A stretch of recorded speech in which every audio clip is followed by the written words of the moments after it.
Welcome back to another episode. And I say episode, but I mean another cast, another weekend of Supergirl event. My name is Miss Harvey, and for another week, I am joined with a new co-caster. I feel that every week we're playing musical chair here, Cole. Yeah, How are you no, doing? I'm doing good. I'm super excited to be casting with you tonight. It's gonna be a lot of fun. I'm super excited too. It's our first time co-casting, but I already like your voice. Your voice is so soothing. Thank you, It, thank you. Yeah, it's so yeah. deep. I like these deep voice, that radio sound voice, and you're fortunate to have one. This week is another Supergirl Gamer Pro, and it kicks off with my favorite game of all time, Counter-Strike Global Offensive. But this weekend, we'll also have a League of Legends as well as Hearthstone. If it's the first time you are joining us, every weekend for 9 weeks, we have a woman competing to make it to the Supergirl Gamer Pro Finals in San Diego. Have you ever been to San Diego?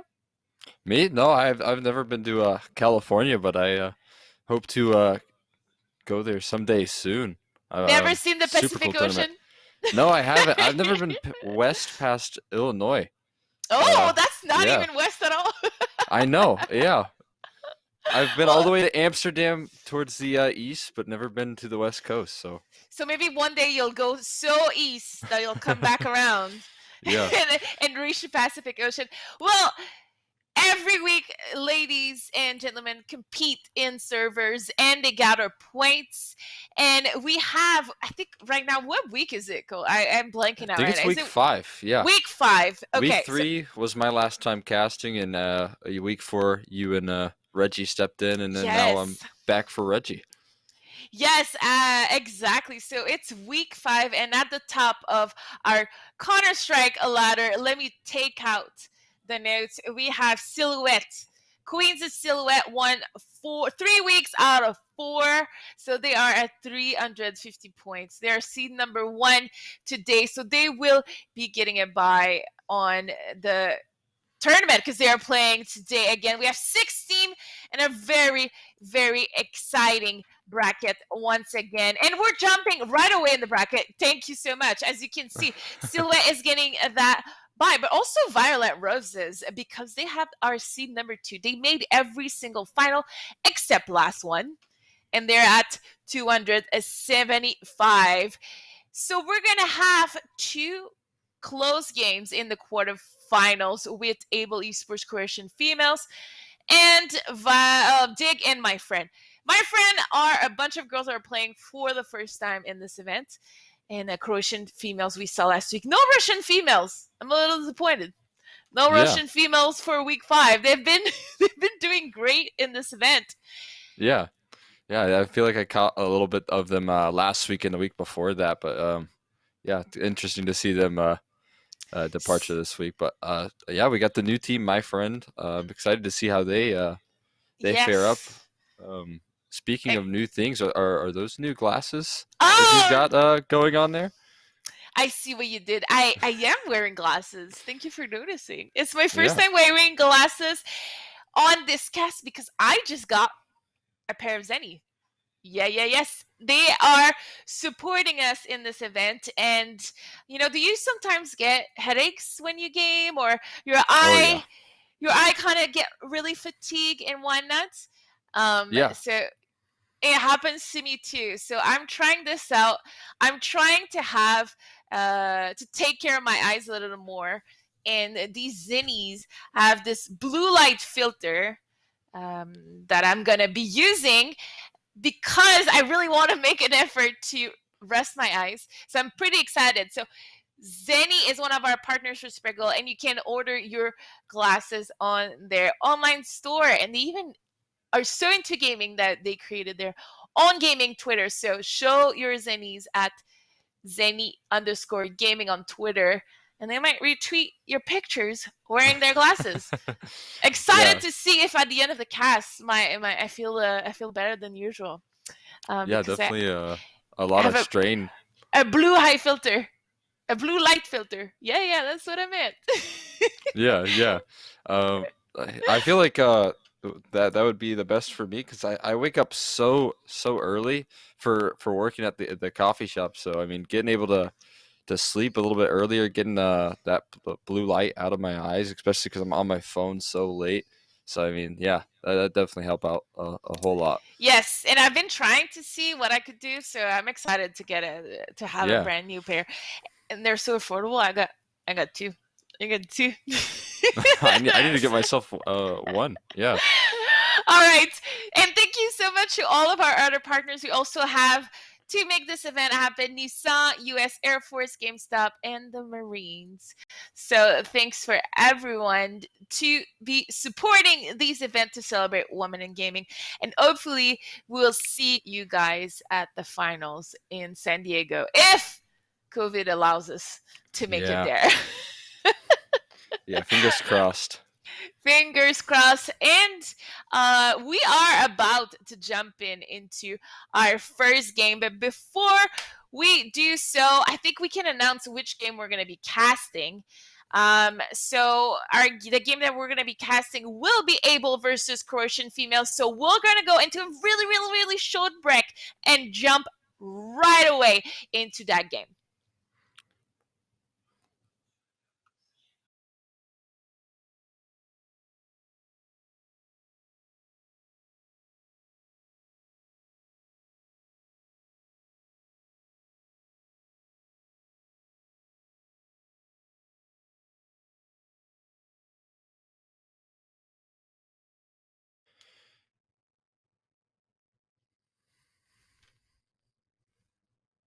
Oh.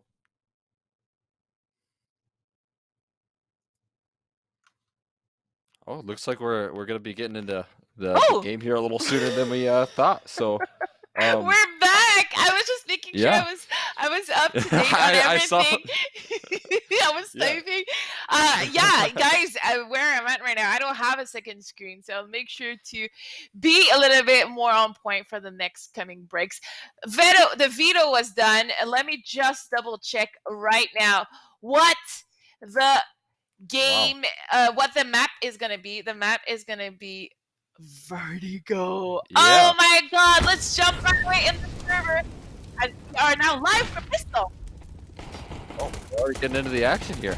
I did not expect that. It's gonna be a site hit already. I mean, bomb's already been planted, so looks like it's just a 5v5, and there's a nice little kill going in there, so making things a little bit favorable. But Marcos is on the flank here, so has an opportunity to open things up. Good dinks going down, and it's looking pretty good for the T side here. Yeah, people are dropping on Croatian females. It's a perfect game with Bouchard getting the first blood. And KVZ getting the 2K. It's the first time I see KVZ on Able as well as it's Feral. So I'm not quite sure if they're just filling in for a smiley. And oh my god, I'm blanking on their last player. But they're getting away with the first round. The Croatian is getting ready with a rebuy right away. Yeah, and look how much Mag 7s were invested in this round. They got 3. I've never I seen mean, this before. 3 yeah. max 7. It's amazing. I love it. Yeah, that's an interesting strat here. KTZ first at bat. And yeah, the Mag 7 just doesn't do enough there from that long of range there. Now Skittles trying to hold on to that side haul here. Feral, oh, USP out, and the Mag 7s just aren't cutting it. Able to pick up that second one there, but I like the buy. I like the attempt, even though it doesn't work out for him. Are you a Mag 7 or XM player? Oh, I love the Mag 7. I'm a Dust 2 fanatic, so oh. playing on the A site, trying to get those jump Mag 7 shots is just a joy on the CT side. Yeah, I'm still on the old school, and we're going to have to see another full save round here from Croatian females, and it's going to be really hard for them to counter that Able Esports complete rush towards A as it's Feral with the Mag 10 trying to get some kills, but Bouchard in the back holding the flank. Is she going to get a triple? Ooh. And there she is. Triple Galil kill for her. Yeah, that was a nice little hold down there, and so far Croatian females have yet to get on the board there. Hopefully now with these weapons they'll be able to find a couple kills. Now they got the op in the hands of Marcos, so maybe able to do something with that. But yeah, they're gonna need to start finding those frags here shortly, or else the money's gonna get kind of out of hand for Able Esports. And Able Esports Vertigo is really good. Let me tell you that, Cole. Oh. And Bamber Snatch is gonna have right away 4 players in front of them. Ooh. And it's Furl is just farming here, getting the double in A site. I don't even think Marcos was able to see any enemy before going down. Yeah, they're right behind the smoke there, and Skills actually opens up the first kill for Croatian females, and Malinity able to find one as well. Actually, they're pulling this back together here for the Croatian females. It's a 2-on-2, and I did not expect this whatsoever. Now Shorty is looking to find some kills with the op here, but she can't find anything just yet. Farrell, team kill coming through there, but now it's the 1-on-1, and Shorty's up against one T-side play. That bomb's been tapped in, forcing the peek, and the op shot's missed, and that'll allow that easy wipe up there. It's a 4th round, but I mean, that was looking much better than the previous attempts, so all in all, not too bad. Looking much better. 3K here from Croatian. The curse has been broken. Only 2 remaining players can still fear the 007, the 007 Bond. But Shahil kind of killing her teammates, but clutching the round.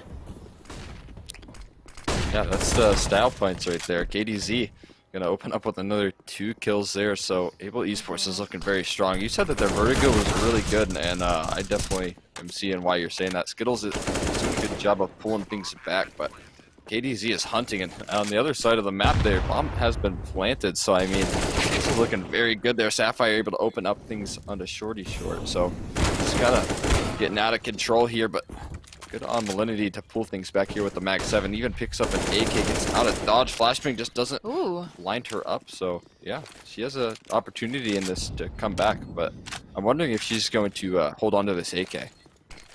Yeah, it is a save round, and they have 2 AKs in hand. I'm not sure this is the play here. It's going to be really hard for the CTs to get that round, and Bouchard is in a 1v1 trying to get the win again, and she's just gonna, is she gonna jump? She is jumping, ladies and gentlemen. What on earth? I think maybe she was trying to survive to bomb by jumping off the map. I get it. Yes, probably. That's interesting. I've never seen this before. I'm learning so much Vertigo things right now. The triple mag strat, the jump to your safety strat. You know, we're learning right now. Yeah, it was definitely a desperate attempt there, and we are going to see the run boost. We'll see if it works out for Able Esports. They haven't been spotted out. Oh no! Able Esports playing a little bit too loose here.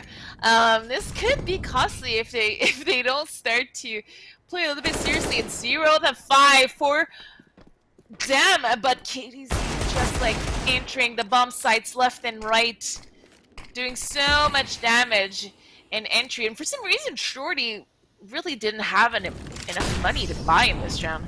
So I'm not quite sure if last round they were stuck with the deagle here, and it's gonna allow Kimmy to fake that plant.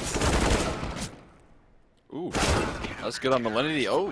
There she it is. Wipes up that round there with a nice double kill to close that one out. Yeah, I don't know what was going on with the money there, but Shorty did a very good job of finding at least a kill and staying alive with that deagle. So that was all in all, that's a really good first round. Granted, I think it was a little bit of a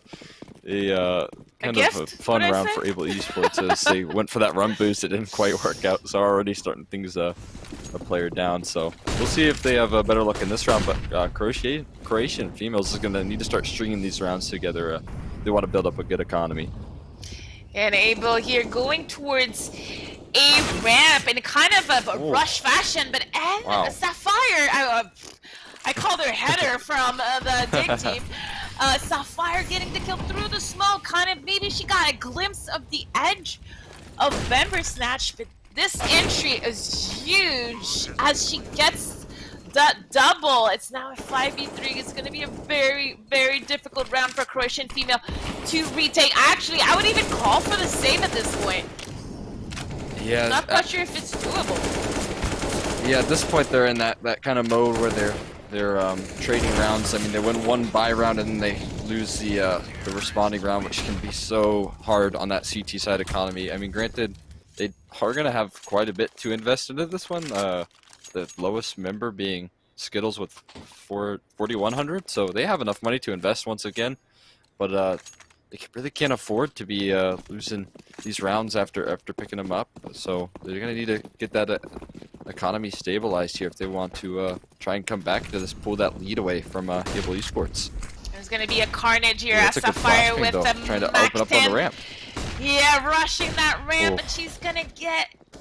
They're going to get 2 kills as they rush in, and that camera is showing us the action live from a third-person point of view, and the bomb is going to get planted. It seemed so easy. It seemed like a knife cutting in butter. Go for Able. Oh, yeah.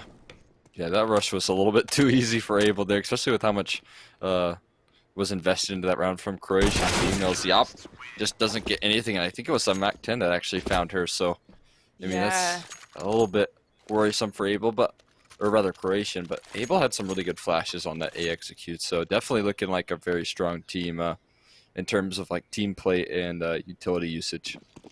Yeah, they did so good in the DreamHack Showdown on Vertigo. It does seem like they played that map a lot. It seems like it's their joker that most teams in women tournaments do want to play Vertigo, and they seem to be extremely strong on it. And again, they're just running up A, and they're getting the frags needed to secure that bomb site, as KDZ is going to get the bomb down, but Shorty here all by themselves. Yeah. 1v3. Would you go for this here? I think down 1-7, gotta go for it. Oh, but she's already been spotted out here, taking the fight over towards ramp and getting chased down. Finally taken down there, and it's 1-8 for Able Esports. I mean, yeah, it's a tough decision. You only got a FAMAS to hold on to in the next round, and it's like you got max loss bonus, so why not maybe risk it and go for it? I can't remember if she had a kid or not, but yeah, obviously she kind of got stuck there and wasn't able to leave, and now once again they're kind of forced onto a weird buy here. FAMAS in the hands of Skittle and MP9 as well, and it's just A rush once again. Look at Able just doing another A rush, but this time Marcos is trying to quick cut that lurk onto Bouchard, who was able to stay alive most of the rounds. This time, though, Able not throwing any smokes, and it's almost biting them in the ass. Oh, to be polite. Yeah, I'm definitely feeling that they're kind of relying on out-aiming right now, and Shorty does get taken down. That was looking really good at the start there for Croatian females, but the trades come through, and it's now just Marcos left in a 1v3, and the op is just posted. There's no chance. That leg. Able Esports is just checking all the boxes here. That leg kick at the end was pretty cute. Yes, Able is actually stomping on their T side Croatian. At this point, I would suggest Croatian to just stack 4 players A and keep someone towards mid or B just for intel, because this is kind of. And as I say this, they rush B. I don't even know. Don't listen to casters, guys. Do not listen to casters. They're always wrong. Oh yeah, it's just a curse. No luck there. They're gonna hit the opposite side of the map here, and it just looks like Croatian females is not prepared for it whatsoever. There's really good utility usage. Molly going forward towards that back of vents. Shorty Shorts doing her best to try and hold this down. Marcos through the smoke finds 2 kills.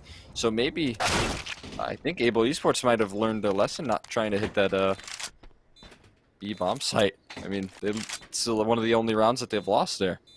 Yeah, the one round was also when they went towards B and they tried to do some fancy boosts, and unfortunately fell to their death. Oh right, and then this round again. So the 2 rounds that they lost to Able were when Able kind of tried a B hit. So what do you think we're gonna see here? I'm expecting a rush A, no doubt. They're not messing around anymore. Oh, they're rushing mid. You saw them get a little bit serious. That's A. Never mind, they're going A. Yeah. There's no surprise here. It's happening. They're throwing their same dynamic, the same flashes, and there's 3. Just like that, there's 3 players from Able on the ramp. Control of that ramp seems to be huge on this match. really Croatian are not really able to stop it. And that A player behind that wall will get crushed very soon here. Oh yeah, they're right behind the smoke. It looks like, oh no, Oh! spotted out. Yeah, that's just unlucky there. There was no one really watching that side hole, and so it gets punished. Sci-Fi even finding that second kill as well. So, I mean, why fix what isn't broken? And they actually slow things down a little bit on this A push. They don't decide to instantly rush it, and it's working out really well. As they've nearly all survived with above 90 HP. I mean, all of them have survived, so not a lot of damage being brought forward here from any members of Croatian females. And yeah, another perfect it's just, round for Abel. Tough scenes for Croatian. Another perfect round, and to be quite frank here, Croatian females is having a lot of difficulties trading and being in position to be supported by their teammates. So I think it's a crucial takeaway here as we see a complete A stack. And it's gonna be war. We're going into carnage as all players are fighting here in this fight. Who is gonna come out on top as skills are getting exchanged? Jimmy with the quick scope on to Marcos, but she goes down to Shorty Short. Bouchard and Kitty Z in a 2v2. Not gonna lie, if this doesn't work out for Croatian females, sending all 5 players towards that A bomb site, if that doesn't work, I'm a little worried for their chances here. Yeah, but it was into the definitely the play. Definitely the play. And I don't know if Shorty Short was spotted, but Bouchard here with her patience gets that crucial kill on Croatian female. I thought it was looking so good. Didn't they get the first 3 kills? First 3 kills, yeah. That was I think it was a 2v5. And then Kimi went nuts with these dual bazooka kills. yeah, that was some really nice shots from Kimmy. That was unbelievable. That second no scope that she hit was so insane and really important for Able Esports. They've got themselves quite a healthy lead here in the first half, and they're looking to continue it further already with an opening pick on Marcos. And that spot by Bamber Snatch might surprise Able if they're able to keep this, as Able is doing another fancy play, that double peak, but not working out for them. Kimi almost dying to the peak. Yeah, but once again, like... kills are getting exchanged in favor of Able. Yeah, it looked like, I mean, as good as that spot looked initially, it didn't work out for her. I mean, they really dotting their eyes there from Able Esports, not allowing any sort of cheesy plays to come through from Croatian females, and checking all of those corners is so important. And already you see that smoke going forward towards that, what I believe is going to land, towards side hall. So, I mean, it's going to be that cue to me that it's going to be another A rush here, all 5 players on the ramp. And again, why fix what isn't broken here? It's just in the smoke. Sapphire and Marcos act up back here, but I think Marcos might come out on top in this angle here. Once the smoke fades, this could be very, very good.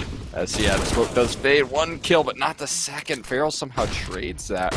So that's not the best scenario there, but Malinity's doing her best to hold things down for the side of Croatian females here. Yeah, good entry kills here from Croatian females. I like their odds in this round, but as I say that 2 of them goes down, it's all in the hands of Shorty Short in the last round of first half to get these kills. They don't know where she is. They suspect Shorty Short to be in A, and as she shoots her Famis, she's gonna have to come a monstrous and make sure that Kimi doesn't hit that shot, and Kimi doesn't seem to miss today. Oh yeah.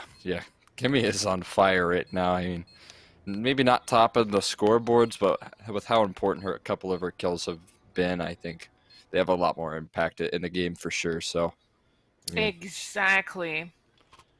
Oh yeah, no doubt. We'll see what's going on in the pistol round number 2. I mean, last pistol round it looked like Able Esports was easily able to win that, and we see the dualies from Sapphire.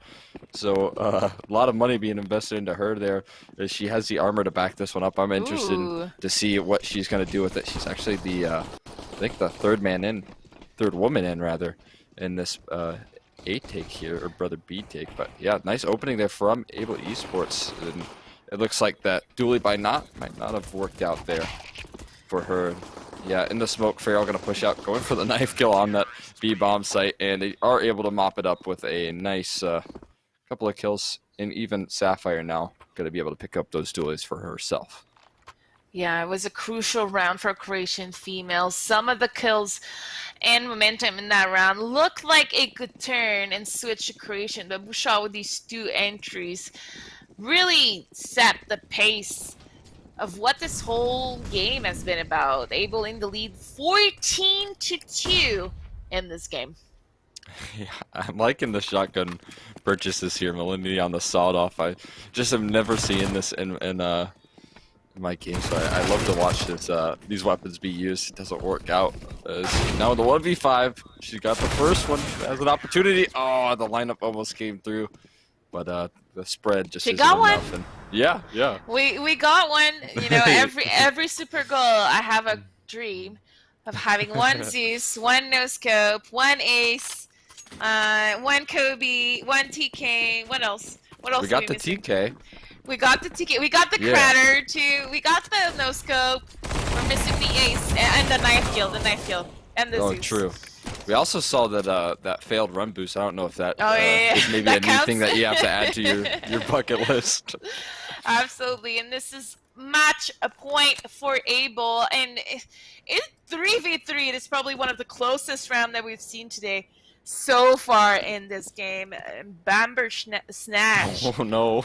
What on earth? With the Galil, I thought that I'm not quite sure what's happening here. We're trying to do another run boost. This is happening. I don't know, because she just fell off the edge and took like a lot of damage there. I don't know what's going on, but yeah, Able Esports are able to mop that one up. So 2-16, and I think it was a little bit expected to kind of see Able Esports kind of pick that one up a little bit easy, but yeah, especially on a map like Vertigo for them, like you said, if they're comfortable on it, then I'm sure they're gonna have some executes that Croatian females just wasn't ready for.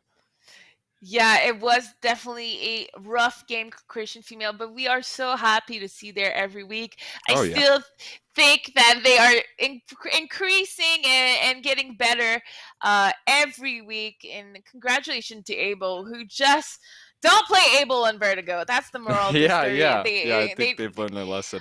You know, and that's when they don't try much. So I can't even imagine when they have like their full-on starter and their full-on strat. So right. Well, that was a quick one, but we're not over for today. We have 3 more games for sure, 2 semifinals as well as a finals to give to you. Another super cool event dedicated to women in gaming tonight is Counter-Strike. This is Cole and RV, and I'm just need to check it real quick, and I was just checking if there was any problem with the break, but I think we can go to break, and we'll see you right after this. See ya.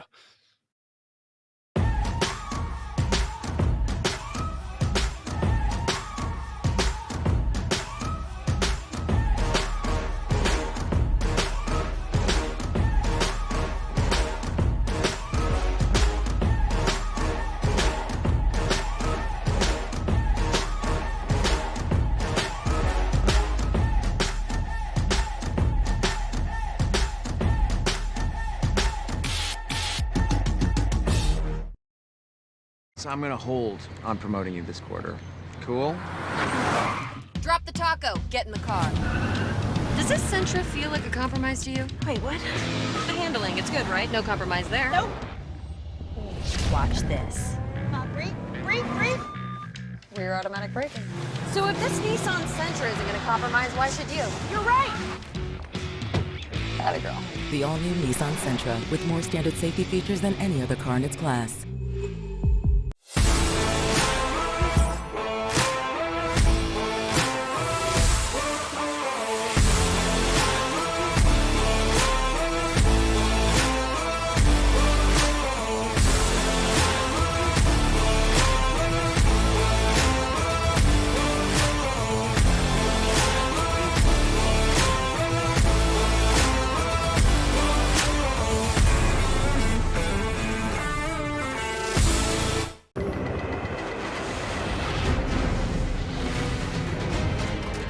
It's not just the ships, the armor, or the aircraft.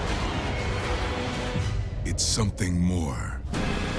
It's the will to fight and determination to win, found inside each and every Marine that answers a nation's call.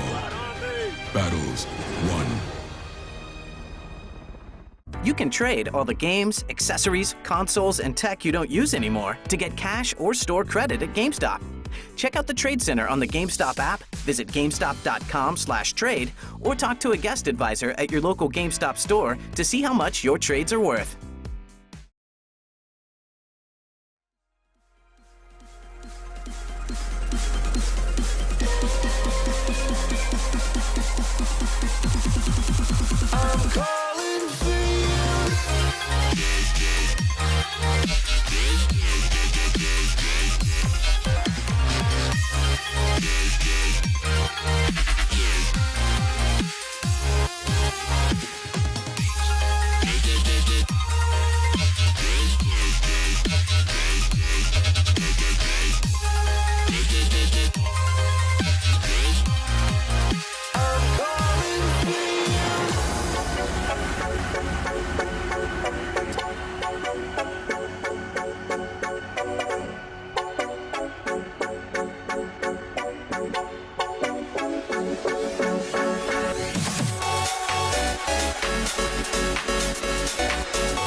Welcome back to Supergirl Gamer Pro Counter-Strike Edition. My name is Harvey, and I'm joined with Cole. Hello, hello. Cole, how do you pronounce your alias? Ixner? Yes, you got it. Yeah, perfect. A lot of people say Zener, which Zener. I kind of like as well. So I mean, I don't know. So you don't know. So people it's always pick for been you. Extra. Yeah, exactly. So let's jump right away into the brackets and look at what we have right now for tonight. We just saw Abel beat Croatian female on a dominant score. I think it was 16-2, if I'm not mistaken. Yeah. So on the top of this, we're going to have a semifinal of Silhouette and Abel Esports. But at the bottom, the other quarterfinal is still going on. Dig and My Friend is a much closer game than I thought it was going to be. It is currently 6-6 as far as we know on Train, and it's going to be a very interesting game to know who's going to face Violet Roses in that semifinal that we will cast a little bit later, because what's coming up for us is Silhouette versus Abel. I am so excited for this because this is a matchup that we saw during the showdown. This is also a matchup that we've seen in this tournament quite often. They're kind of rivals, I want to say. Being the top four in America right now, these teams are battling for this third place behind CLG Red and Dignitas at the top of the world in female Counter-Strike and NA. You're excited for that game? Yeah. I'm excited as well. I'm really excited to see Kimmy versus Medici's Ops go at it. That's going to be a super fun thing to watch. And I'm wondering what maps we're going to go. Do you have any idea? I know that Abel now likes Vertigo, but what about for the side of Silhouette? You are totally right. Abel's love Vertigo. I do believe that they're all really liking these custom games. I wouldn't be surprised if they try to hit a nuke or a like try to avoid Inferno, especially. Although I think that's Silhouette's best map is probably Inferno. I do believe that Abel is going to try to avoid it and get that fight going on another map.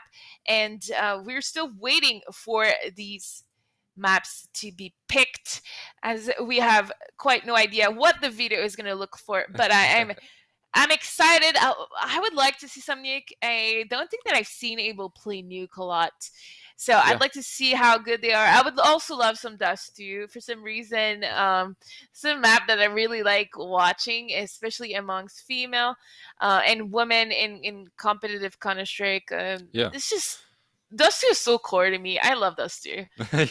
Dust 2 is a lot of fun to watch. You know, you so often see like 20 flashes go through like long, and that's just the entire round is all the utility spent on just long control so a lot of times it can be just so explosive. So yeah, I definitely I'd enjoy watching some Dust 2 as well. Just a classic map. So a classic map, and I'm still not used to that door being reversed in NB.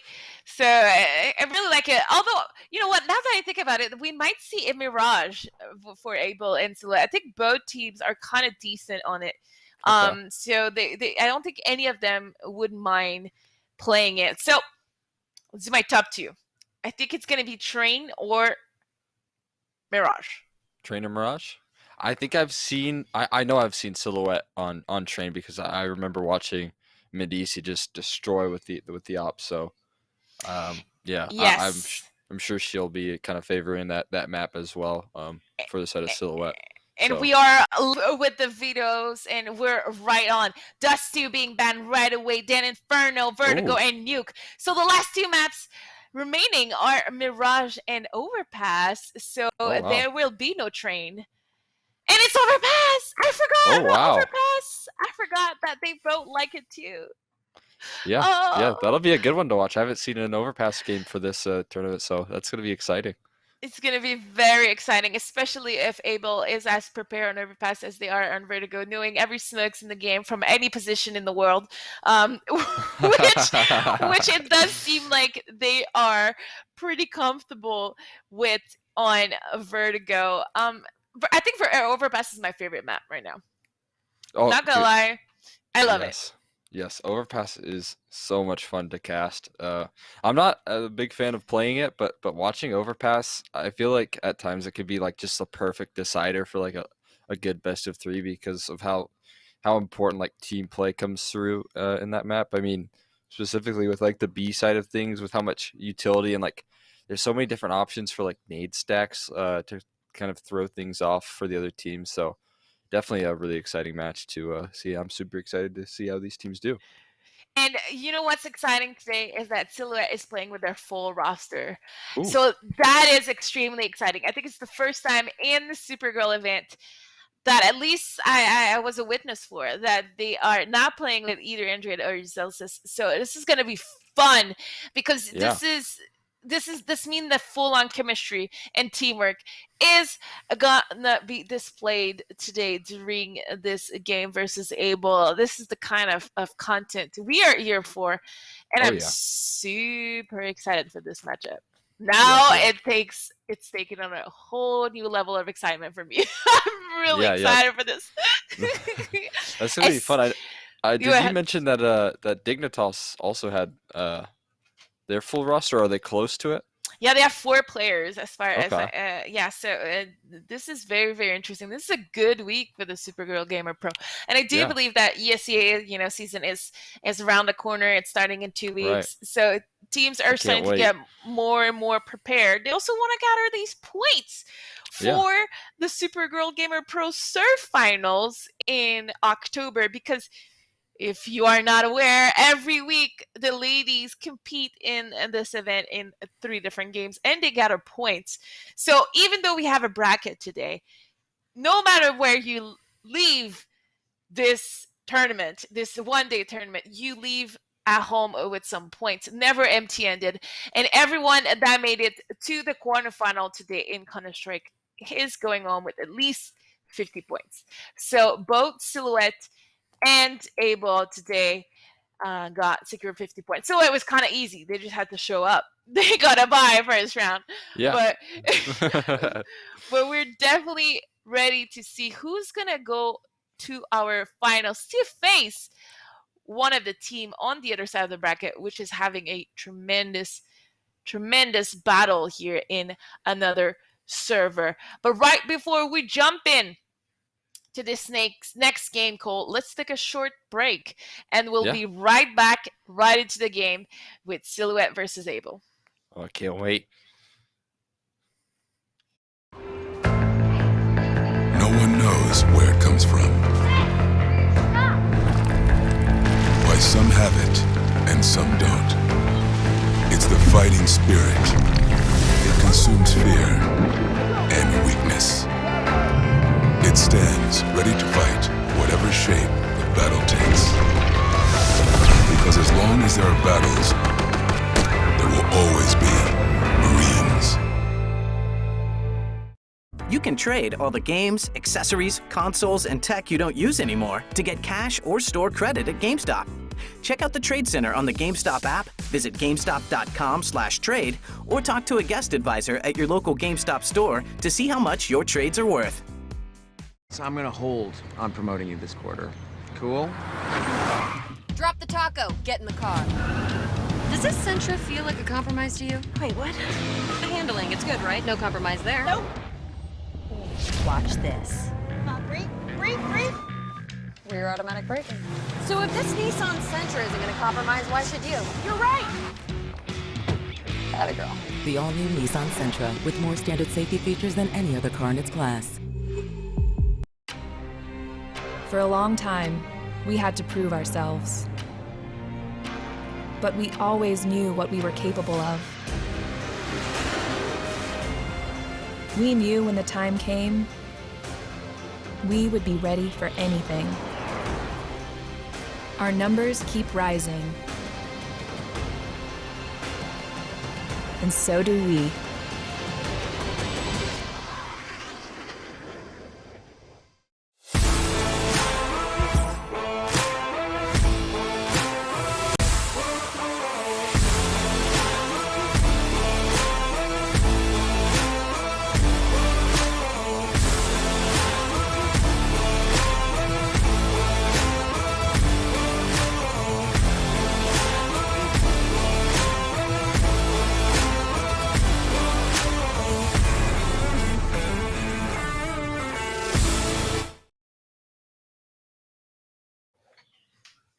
Welcome back to tonight's cast of Supergirl Gamer Pro CSGO Edition. You just saw a little bit of that blocks. We were talking to you about that blocks the blue light, and so far I'm feeling great with these glasses, and I wish you could experiment it with me. Oh, you know, I definitely need them. Like we mentioned earlier, I work at a coffee shop, so like tomorrow morning I've got to wake up at like 5 a.m. So I got to be in bed pretty quickly, and I've heard that blue light kind of hurts your eyes in terms of like going to sleep. So having that it would definitely be like a worthwhile investment for me. So yeah, yes, I'm all for it.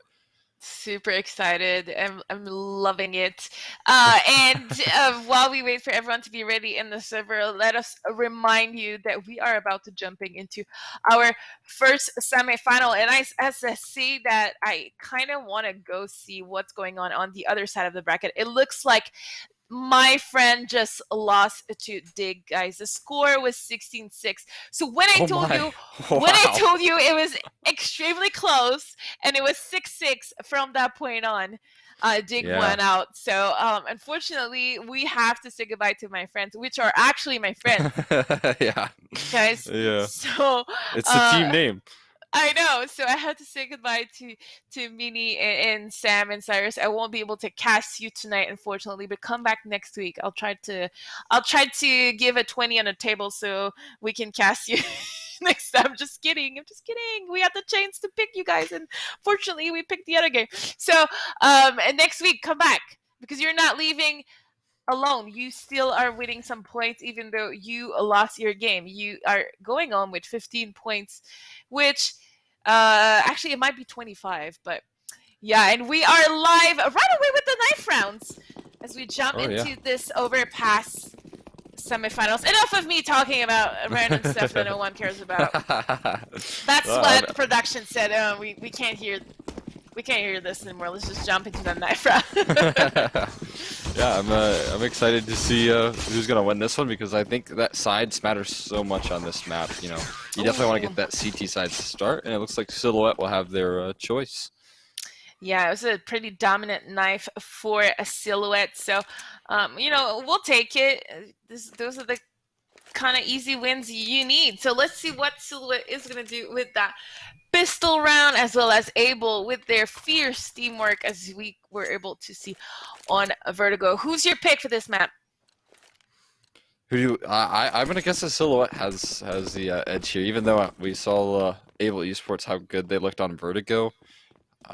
With a full roster on Silhouette, I feel like they're going to be working together like a well-oiled machine. So, I mean, already you have the right read here. As they've got a B-side stack and two beautiful shots from Lunarcats. Even the third, she is just destroying this T-side. As the trades do come through, can be able to find one, but it's just going to be one here as Silhouette totally mop up that round. That was a really good round from Lunarcats there. That was like a deathmatch server for Lunarcats. She just exploded Able. I did not even see a single T in the server. Right after she got the first kill, and we switched to her. They all just disappeared, and we're gonna jump right away into a full save round. Glocks for Able, as it looks like they're gonna try to hit that Sands pretty fast with a full-on Glock rush, utilizing that pop flash. It was a little too short and not really affecting anyone on Silhouette. And this is where Myrna and Lunarcats can farm, and Lunarcats already has 7 kills. She's got the reverse James Bond going right now. The reverse James Bond. I like it. 7-0-0. Lunar Bond or Bond Cats is currently standing strong in the server with most of the damage being done by her. Yeah, that is an insane scoreline for the second round there. That's almost unheard of. What is that, like 250 ADR, if my math is correct? So, I mean, that is an unbelievable start, especially with that nice pistol round. Medici going to take the fight over towards water. That's some good trades, as finally someone is able to shut down Lunarcats in this round here. It will be Bucard, who does fall, though, quickly after finding that kill. So good on the side of Silhouette to totally find those trades and do such a good job of taking that map control on the B side of things. For Able Esports, though, they do have some decent bathroom control. Still, though, have to worry about a couple of players rotating over towards that A side. Yeah, and Silhouette was able to shop here. They had 5 SMGs, but they are winning in this round so far with 2 AKs in their hands. So a little bit of good looking on the purse, and you see the rotation here as Silhouette is gaining more ground and control onto Monster. They know it's going to be it and KDZ gets spotted. Both Able Esports need to hit their shot here as Sapphire gets the first onto Naomi, and Myrna gets dinked. Athena gets dinked through the pallet, but KDZ's game sense, they're just everywhere. Yeah, it looks like they just have the perfect read, but it's just not enough there. Oh, that was so tragic. You saw that one of those, I think it was KDZ, got caught jumping on top of that second flower pot, so a little bit of unfortunate timing coming through, and that was a really good attempt in the 2-on-3 for Able Esports, but they just weren't able to pull it off, so they go down 0-3. They were not able to pull it off. I've been doing that so much. I did that yesterday. There's a player named Try, and I accidentally made a pun. I'm on fire. You're and I don't even know it.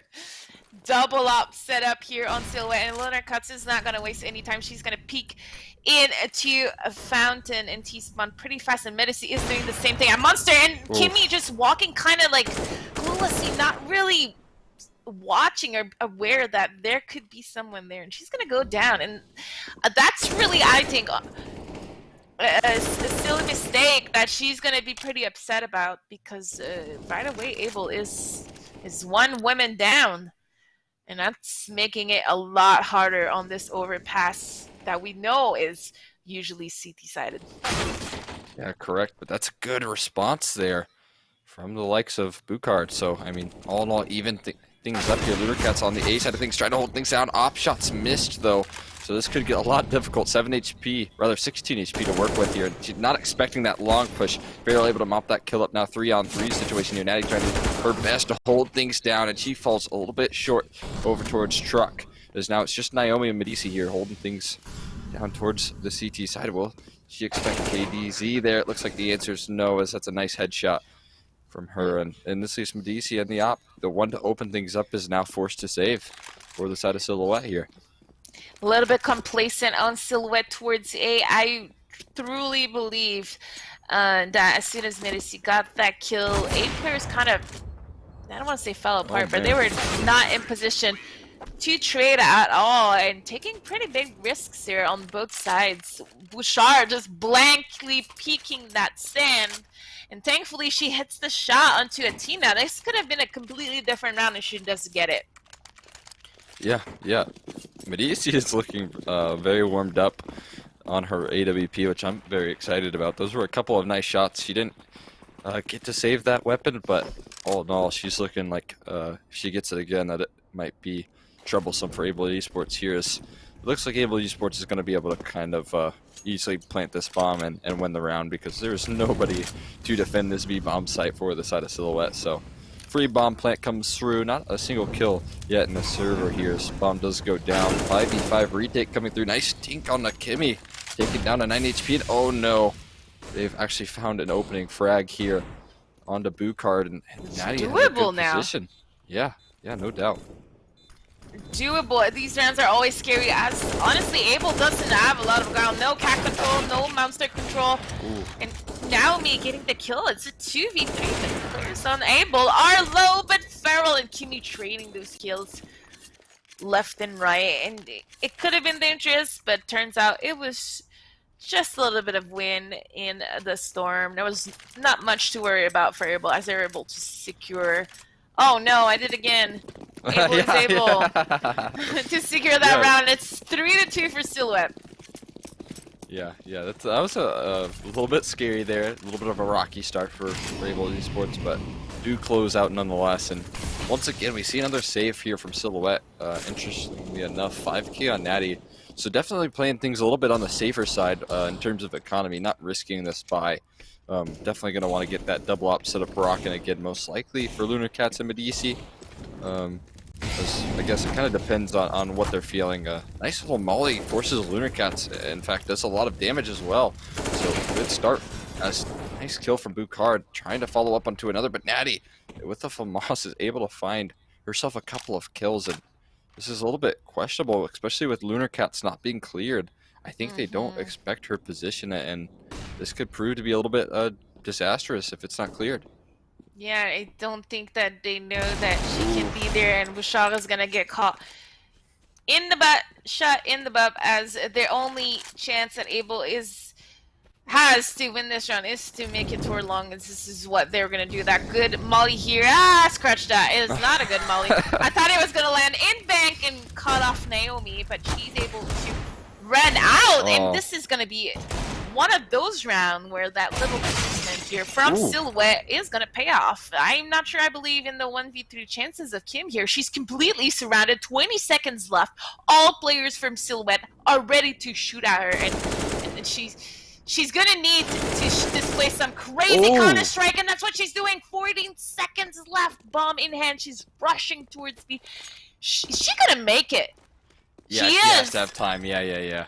She has time to plant, and this is gonna be one for the books if she wins this round to tie things up versus Natty. Yeah, Natty's taken down low as well, so there's a very good opportunity, especially with this position.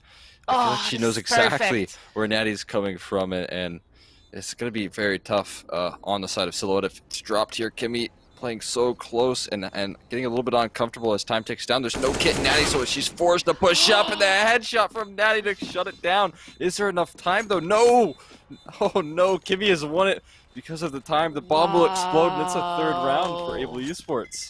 That's why Kimmy was moving. I'm like, no, don't move, because we can't hear the music timer. Yeah. So I was wondering what was going on, but the clock was ticking, and she was probably like, there's no way that the CT can win if they're going that way. They're taking too much time, and that's exactly what happened. So even though she loses her 1v1, it doesn't matter because that no kit, no defuse, bring the score even to a 3-3 for Abel. Kimi winning that 1v3. Baby girl, I thought you were not going to win this, and you proved me wrong. So congratulations. That was nuts. Yeah, that was just incredible. That was just pure, calm, cold killing right there, and that's really good. That's an important round for Able Esports to win, as if they dropped that one, I mean, look how much money is in the pockets of Natty able to save that AK. I mean, if they survive that round with 3 alive, it's going to look very similar for a couple more players. A flashbang through Monster, and Natty is not able to find that kill. As on the other side of things, it is Medici doing her best to shut things down, but she just gets upped from KDZ here. So reload comes through from Kimmy. They're ready to hit this B bomb site with this smoke here. Yeah, they weren't sure if they were going to do it, but they decide to, and Lurkuts is going to have to do some miracle hold here. As we already have Athena rotated, the fight is happening live as things are unfolding, and Lurkuts with the quick switch onto Farrell, but KDZ training that kill right away. Op duel is about to happen as Myrna is swinging out. Both players are not connecting, and Kimi with her AK is telling the crowd to chill out because she doesn't need an op right now on overpass to bring the heat. Oh yeah, look how much money Natty has compared to the rest of her team. She's got 9K on the CT side. Granted, she was able to save an AK. She has a side hustle somewhere that we don't know about. Yeah, no doubt. I mean, able to drop over a couple deagles to her teammates there, so she is sharing the wealth for the rest of her team, and it's working out for them as they're able to take down Farrell and retrieve an AK off the back of it. This is a very good start here, but we've seen what has happened in these eco rounds where they start out good for Silhouette, but they aren't able to respond. But that is just an unbelievable shot from Lunar Cats. Now 10-5 with the 2.0 KD. She's having herself a hell of a game right now, and even following up that kill towards Boucard. This is getting from bad to worse here. 2v5. Seems like a repeat of round after round here for Able. Not really, honestly, securing map control in these rounds.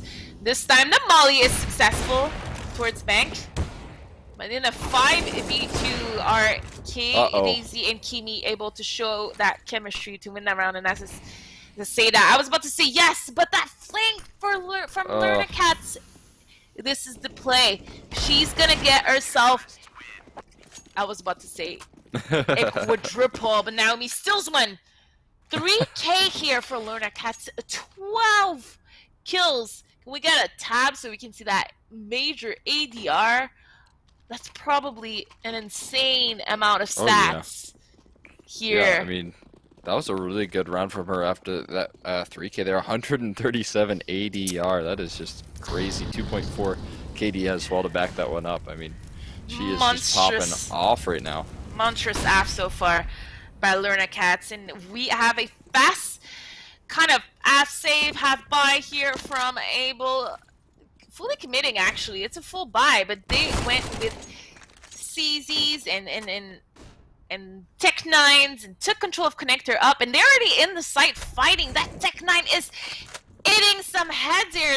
Lunar Cat's the best player in the server, falls down to the ends of KDZ, and are they able to get another kill from it? Yes, it's now a 4 versus 2, but that grenade, that Gobi getting the double.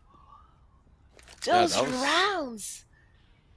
That was just a nuts grenade there. The utility usage from Silhouette is very impressive here. As now it's just Medici. She actually spots that player jumping towards the bomb. It will get planted here, and so she does kind of enter into a 1v2 situation with both of these players able to reposition towards bathrooms, and then one towards that dice just remaining steady here. Even spots him out. KDZ with a nice 4K.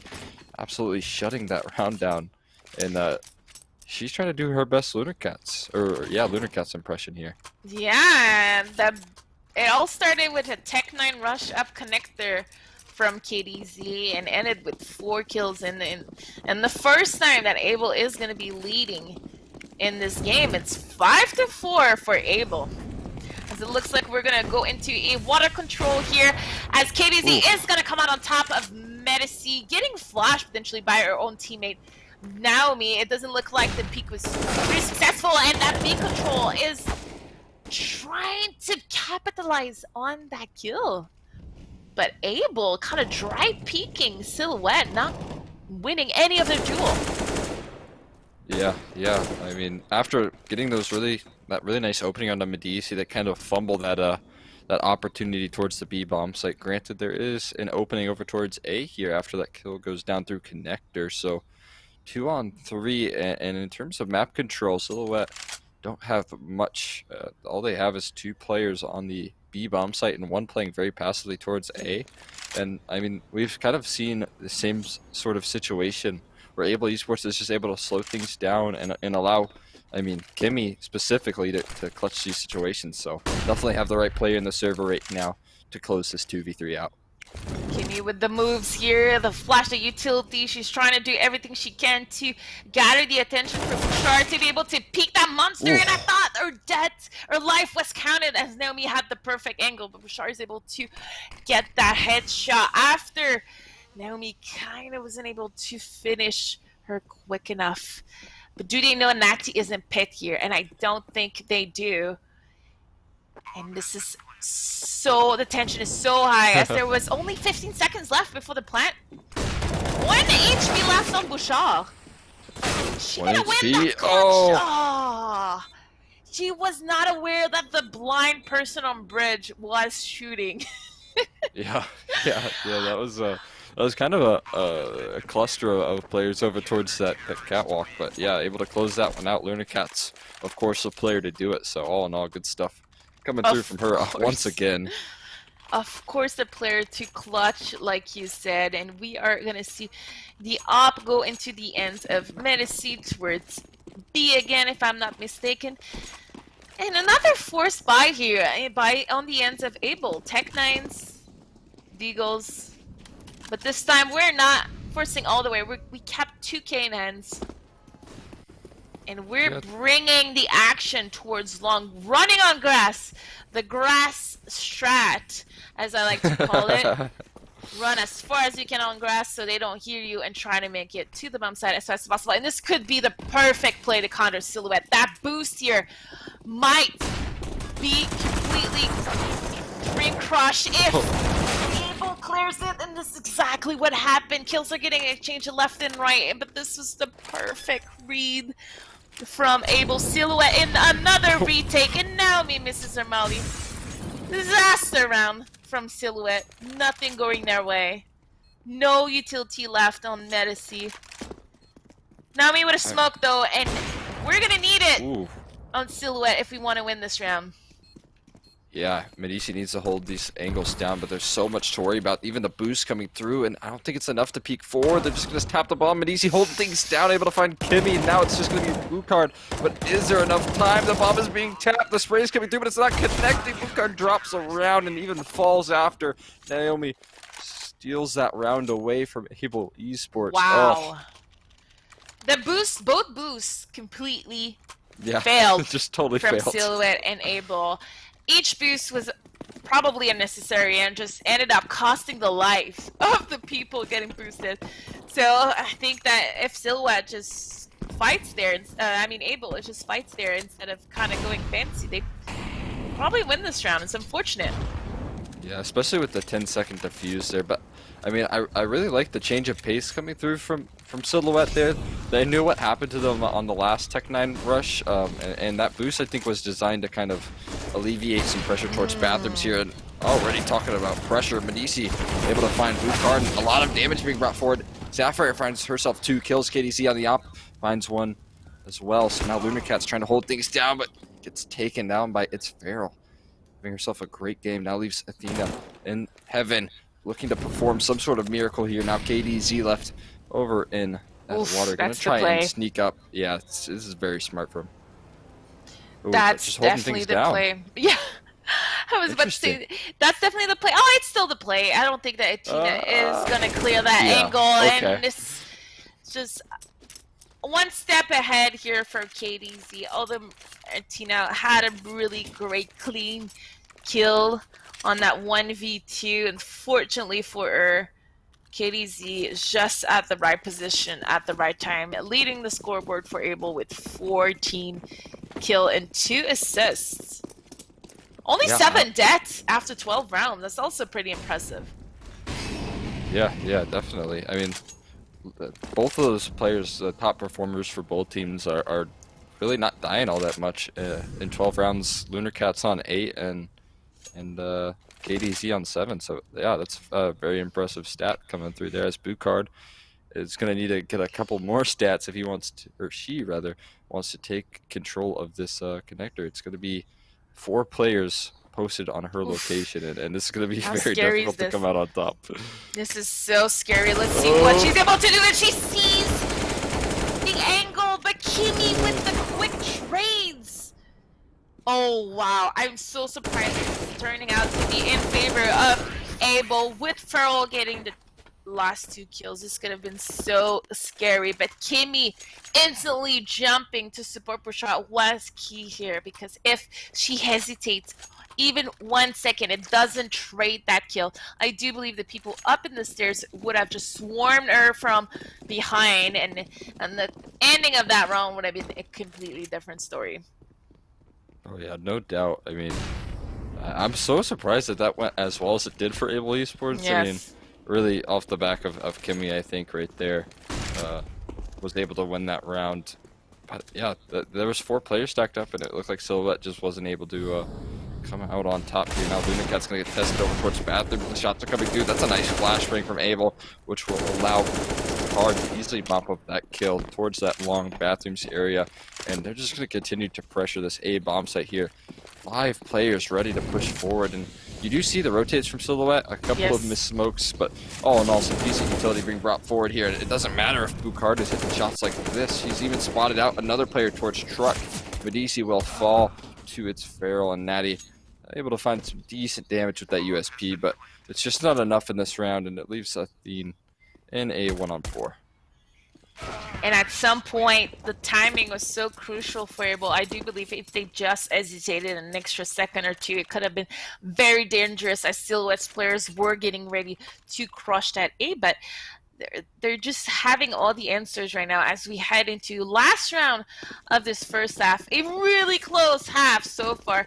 Able in the lead by 2, and we've seen a back-to-back save round for Silhouette. So now's the time to show us what they can do with all of that utility. Yeah. I'm wondering if Silhouette's going to look a little bit more stronger on their T side, just because of having that full 5, all that synergy to go into that. But that's a really nice double kill to shut down that pressure towards water, which Silhouette has liked so much in this game. Now going to continue this pressure towards that B bomb site here, and the rotates are coming through. It looks like it will be a commitment from Able Esports, and that's a nice shot. No chance for Bucard to find that kill on the B bomb site here. Even spots out Feral, and that's another nice kill from Athene here. Leaves KDZ in a 1-on-3. We've seen them win a 1-on-3 before, and it looks like it might just happen again. It's going to continue to push forward now, AK in hand. Bomb now retrieved as well.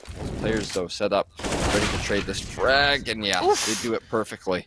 Not a fan of that round. I think that the composure and Able was kind of lost right after that double kill from Bouchard in that door.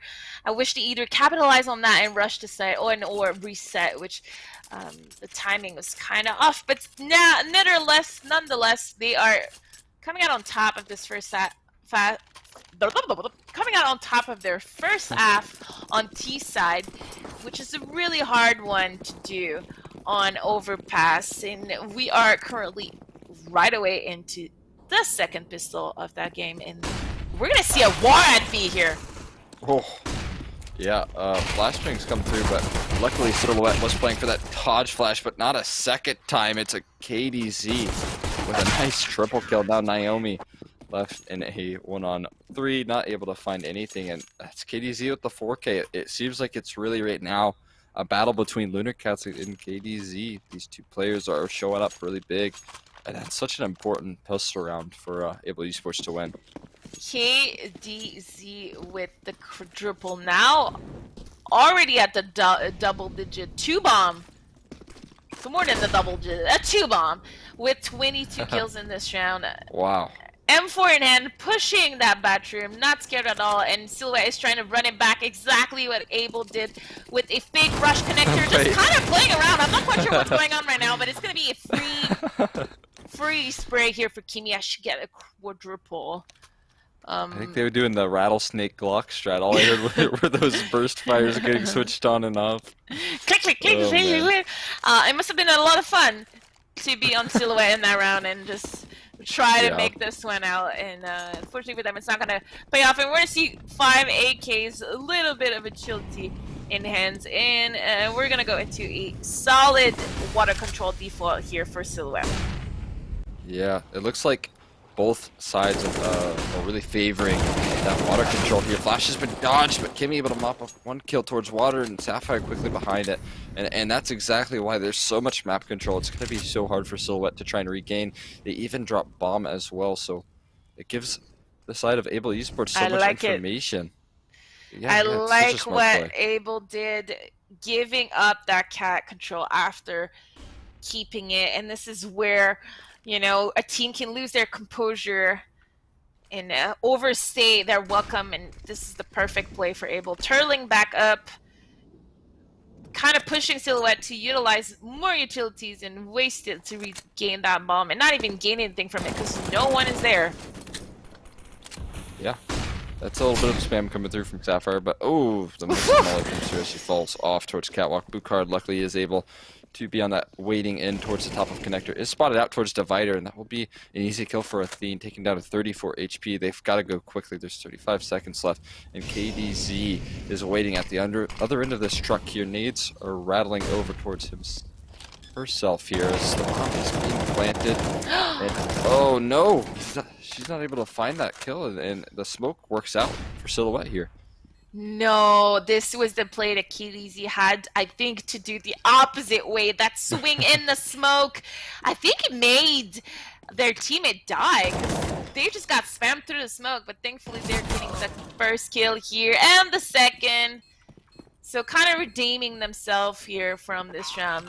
That was almost a disaster for Able after playing it so well. That spray almost dragged them down. But it's okay. We got the double kill, we got the bomb defuse, and Silhouette is looking rough right now. Yeah. Losing by 4. Yeah, they haven't been able to win a round in quite some while, so they're going to need to start picking things up and do it quickly, because things are kind of getting out of control here. Able Esports are starting to run away with the momentum, and once again they're doing that same sort of play. It's working out maybe a little bit better for them, but once again we see that 2-for-1 trade that caused so much trouble for Silhouette in the last round here. And even still, Sapphire holds steady towards that water control at Pucard on the flank. This is going to get from bad to worse as Kimmy finds that kill on Athene. Leaves just Naomi and Natty in a very difficult situation, especially with Pucard on the flank. Won't even matter because KDZ is on the other end of connector waiting for her. It's now Natty in the 1-on-4. Silver lining is that she's just making her way towards B. Found that first kill, but not able to find Kimmy. It's a 12th round for Able Esports, and they are just they're snowballing here with their lead right now. Absolutely. There was almost no utility bought last round from Silhouette. Everybody had AKs or Galil with like 1 grenade or flash, and I'm not sure I like the water split that Silhouette is doing right now. No one's coming out of door, no one is supporting the people coming out of the tunnel, and some people are not even coming out of the tunnel. They're kind of like staying behind as they get flashed, and this is what we can see right now. Able winning their battle at short is making all the difference in this game. Yeah, no doubt. KDZ once again going to be pressured, and once again finding a nice couple of kills there with the help of Bukard. Nice little 4-piece from those 2 players towards long. Looted Cat's left alone, and the Deagle just can't find the shots enough to find that kill. It's a 13th, and in that fashion, starting to look a little bit doomed for Silhouette. As much as I'd hate to say it, because if I'm recalling correctly, this is a time in a good while that they might not be able to make the grand finals of this week. Absolutely. These are our leaders right now, about to potentially get upset, at least in this tournament version, by an Able that's looking strong, and Naomi is trying to prove a strong, kind of getting the double. I'll give her the double, although there was a little bit of a TK involved, as Silhouette is trying to make their way, not even trying to control B, just trying to control water and kind of the tunnels. But these SMGs are doing a lot of damage. Yeah, Kimmy with the AWP as well, finding those shots, almost connects that one over towards that player water. That would have been just nuts. Sapphire able to mop up Naomi. Kimmy doesn't quite spot out Medici, knows where that last player is. Getchy at the nose scope. Oh my god! Are you kidding me, Medici? No scope. For a second, I thought it was going to be a no scope F shot. Fortunately for Able, Silhouette coming out on top. But to be fair, it was a 3 versus 5 that Able almost turned around, and Kimmy and Sapphire holding on the fort, but not good enough to close it out. And we have 3 offs in play right now. I mean, oh, okay. So 2 on the CT side. I gotcha. Yes. Okay. Not 3 on the same team. Yeah, I'm sorry I gave you a little bit of a tickle. No. I looked for it. It looks like now there is just 2 ops, so when play is... Yep. Kimmy is able to take down Medici after such a sick round. To get up, just losing that battle is kind of disappointing, a little bit of anticlimactic, but KDZ will find another kill onto Naomi, so doing a really good job of holding down this ace. I really want to compliment both KDZ and Bucard, who have just time and time again been holding down that A bomb site so well, and it leaves Athene and Natty in a tough situation here, 2 on 4, and they're up against a decision to maybe save here, because look at the money, it's just not working out, and they're going to be up against a tough couple of rounds. And I don't think that is the plan for Bouchard, as she's trying to kind of hunt them out. And Natty now in a 1v3 up in hand. Let's see with those 35 seconds left what she's going to do with it. She's going to get contact pretty soon here on KDZ. I'm actually wondering if they heard each other's scope. Yeah. She switch it up though, which is probably the play if you're trying to go for this, as there's only 20 seconds left. But that smoke is gonna give it away, but she's coming back. Oh. KDZ with the quick flank, killing Natty in connector. The dream is slowly fading away for Silhouette to be in every single final of this event, as Able, I could say, is really doing some wonders here on this game. 14-8. KDZ with a ADR of 142. Just a monster right now. Yeah, 3.4 KD, which, I mean, is a testament to how many times, I mean, the players died. It's just like, that's kind of a crazy stat. I very rarely see that. That little deaths and that high of performance is just so surprising, and especially against a team like Silhouette, just not getting punished with the op, and already once again able to open things up. It's Bucard and KDZ on that A side of things, just shutting things down for the side of Able Esports. Now it is Medici sneaking into this B bomb site under the radar of Kimmy here. Ooh, the shots are coming through. It's not quite connecting, and it all comes down to this deagle kill. Medici is able to find it, but Farrell does respond with 2 kills of her own, so this is making things a little bit uncomfortable. Medici does have that op in hand, so there is a silver lining, but it's Medici, the 1-on-3. She's had a couple of nice clutches, has the right angle, but KDZ comes out on top.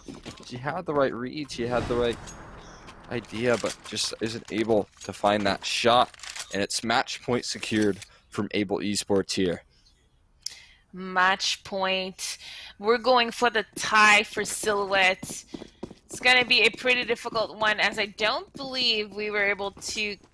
We only won 1 round on Silhouette on their T side, if I'm not mistaken. So it's going to be a very difficult one, especially with Able gaining so much intel and map control, where everyone from Able is able to rotate their attention to connector and B, because there is nothing that even cross fountain for Silhouette. That's true, but oh, look at how close Bucard and Naomi so are. Stressful. Bucard's playing it really smart with double KDC, but it doesn't matter. Naomi able to find that kill, even put in some pressure over towards KDZ. This is looking like maybe Silhouette have sparked the match here. Maybe have a chance at bringing this back, especially with Naomi finding that kill on the KDZ. Finally able to shut that player down, leaves Kimmy in a 1v5, and that's one of the best rounds I've seen from Silhouette in a good while now. Yeah, this is actually a great round. Everything that they did was controlled. They slowed down the pace. They watched their back. So this time they were not able to get flanked. And although Kimi honestly had all the information in the world, Abel kind of whiffing their shots in connector really was the turning point for Silhouette to not even lose one in this round. And it's going to be really important for them to keep as many players alive as possible every round right now to help their current economy. There's no mistake allowed anymore for Silhouette, because if they lose one, they are out of week 5. Oh yeah, I mean, if we saw a nice rally here for Silhouette, that would be so awesome to see, especially with, I mean, both these teams are looking very impressive. We saw how good Able Esports looked on Vertigo, and they're once again showing up here. I mean, even they're just A plays are so impressive to watch. I mean, the silver lining though here for Silhouette is that they're nearly to that point where they're forcing Able Esports to kind of break that economy, and once you finally get to that point for that CT side, I feel like it alleviates so much pressure during the comeback here. But this is really the round that matters, I think, the most here for Silhouette. They're going to be gunning for this one. Already a smart little change of pace from Able. A boost comes through. Naomi, though, with 2. It doesn't matter. Over towards Connector. Even Athene's now peeking forward towards Monster. It's just Kimmy left like the last round. And she just might be forced to save once again. I don't think there's much of a chance here. Able with another kind of interesting situation where we see a boost that kind of fails, and something that's really important here to see is Able is playing in connector almost every round. In the last 2 they lost these battles, so what I'm looking forward to in the next couple gun rounds that Able is able to buy is how they're going to adjust to this. Silhouette's slow pacing is coming out on top of Able's defense, which is, like you mentioned, a good change of pace, because the complete rush was not working for Silhouette.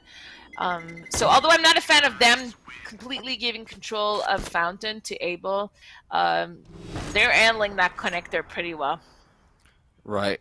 Yeah, definitely that point that you brought up with giving too much control, because I think eventually Able will catch on with how good they're looking right now.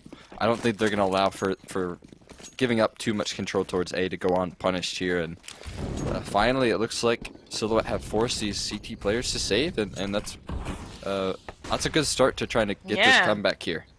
Very good news here for Silhouette, because they just reached double digit themselves on the score, 15-10. It's now a dream that is possible again for them to hope. Only 5 rounds remaining, and on CT side, on Overpass, it's not always easy to think about, but Lerna Katz getting the double, a perfect angle for her to get those kills.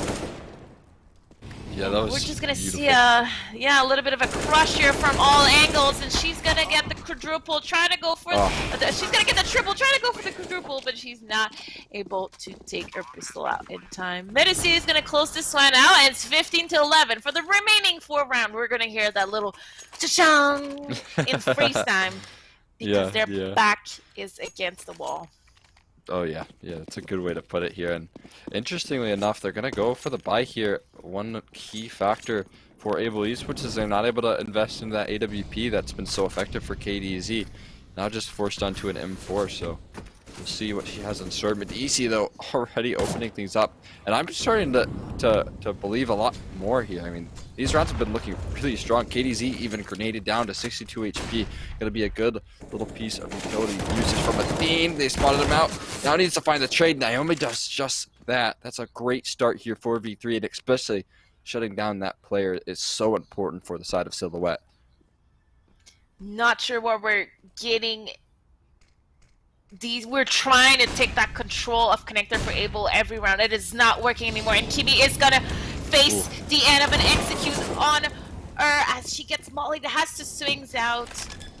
to support her team and stay alive, but she's not able to win it. And even Able themselves are probably starting to doubt as Bouchard is in a 1v4, M4 in hands. And I'm curious to know why she's even trying to go for this or trying to get some kills, because this is risky. There's $0 on her teammates, in her teammates' purses.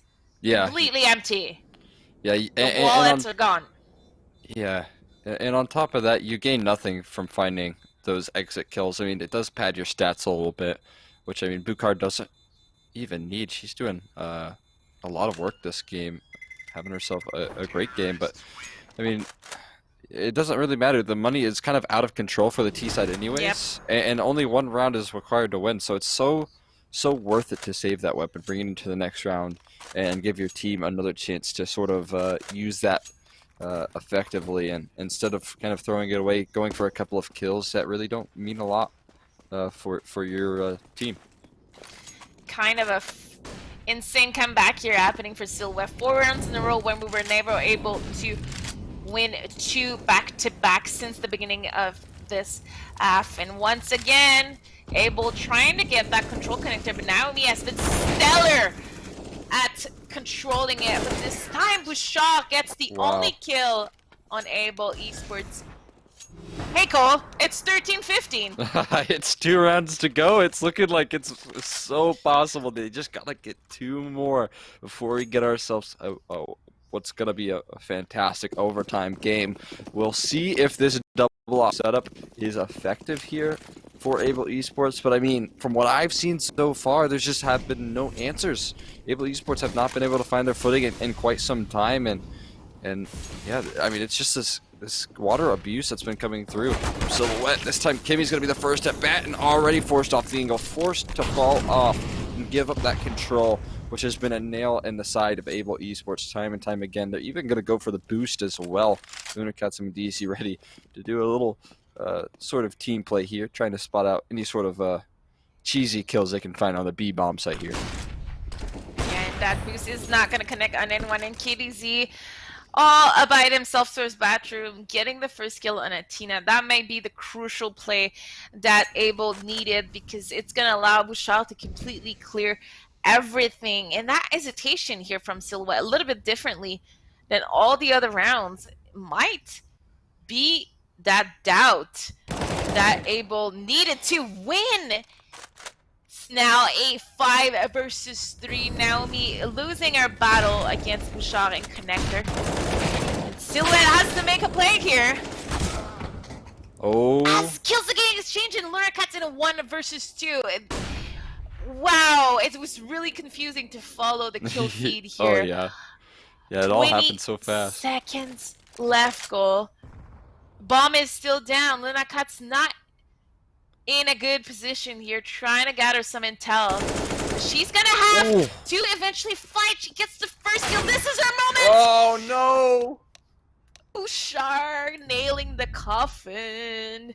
29 kills here on the ends of Lunarcats. You know, I know that KDZ dropped a triple bomb with 35, but I have to say my MVP of this game was definitely Lunarcats. She impressed me, you know, from the first round until the last. I believed in that clutch. I wanted to see that 14-15 to see if Silhouette was going to be able to bring it to overtime, but unfortunately for them, this is where their success story ends for today, and as well as the Supergirl Gamer Pro, a monstrous run that they've had so far, where they reach every single final yet but today. Yeah, that was just I was believing in it so much. That would have been so fitting if she was the one for Silhouette to close that round out. Unfortunately, it's just not enough, but yeah, that was such a great round from her and a good attempt from Silhouette all in all. But I mean, Able Esports, I predicted that Silhouette would take that very comfortably, but Able Esports, they totally shocked me with that win there. Able back-to-back monstrous performance. You know, it was a close game, but at some point Able was ahead by a lot of rounds on Overpass. Sorry, they just weren't able to close it. And honestly, I can't stress this enough how in the last, I want to say 2-3 weeks, how Able has been impressing me with their teamwork, their hard work, their dedication to the game, as well as themselves. You know, they're really good friends in real life, and it's showing in the server with the trust that they are delivering here left and right. Oh, yeah. And today was another display of great Counter-Strike by them.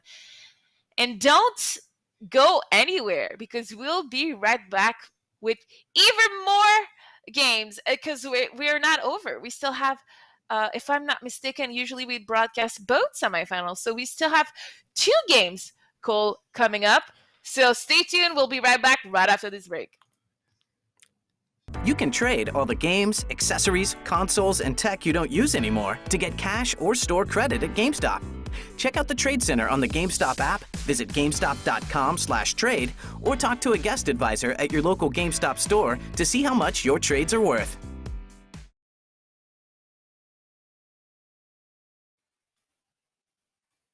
And we are back for the second semifinal of the night. This is the Supergirl Gamer Pro event, and the ladies have been waiting for this for a little bit, Cole. So I think right when we can, we're gonna jump ahead onto this other side of the bracket. So we just want to make sure that everyone is ready as we look at Violent Roses and Dig.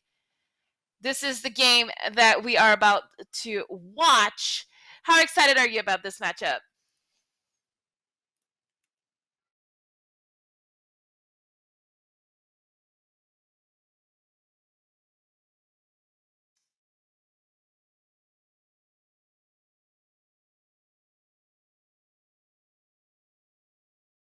Yeah.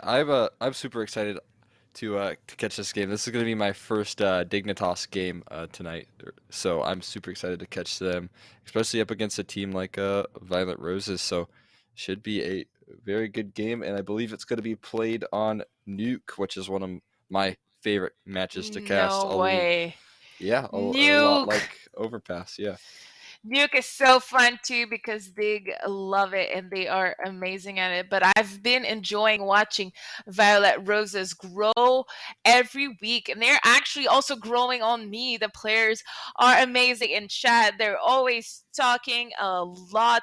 And once again, Giraffe, Nocturne, Endra, NTS, and Kai are here to show us that they can game. And I'm excited to see how they do and how they match up versus Dig. Especially with an almost complete Dig roster. We are only missing Artstar, that's being played by T. Connor. But to be fair, Artstar was a stand-in for the Dream Act Showdown. So I'm not quite sure what's the status on their team right now, if they even have a starting 5 for Dig. So this is pretty fun to see them today with at least 4 players, 4 official Dig players in the server. And I'm super excited to jump in right in the game as soon as we can. The players are ready. The casters are ready. Are you ready, Cole? I cannot wait. I'm so excited. Yeah. I'm ready too. After that game that we just witnessed. Yeah. You know, I'm looking forward to have another great display of Counter-Strike. Oh, I had a little bird just steal me in my production here, that we have a couple players that are actually not quite ready. So they're just making sure that everything is fine on their side on the server. So while we get that extra 60 seconds to talk about maps, let's talk about Nuke. You say it's your favorite map to cast. Are you not confused with the levels of the mini map? Yes, it is very confusing, but I've kind of made as much as I can ESEA Advance kind of I've stuck to that a lot in terms of casting, and I feel like for some reason North American ESEA Advance just loves Nuke, and so watching these top level players play on that, and I'm super excited to see how what these ladies have in store for us, because it should be a very good game to watch.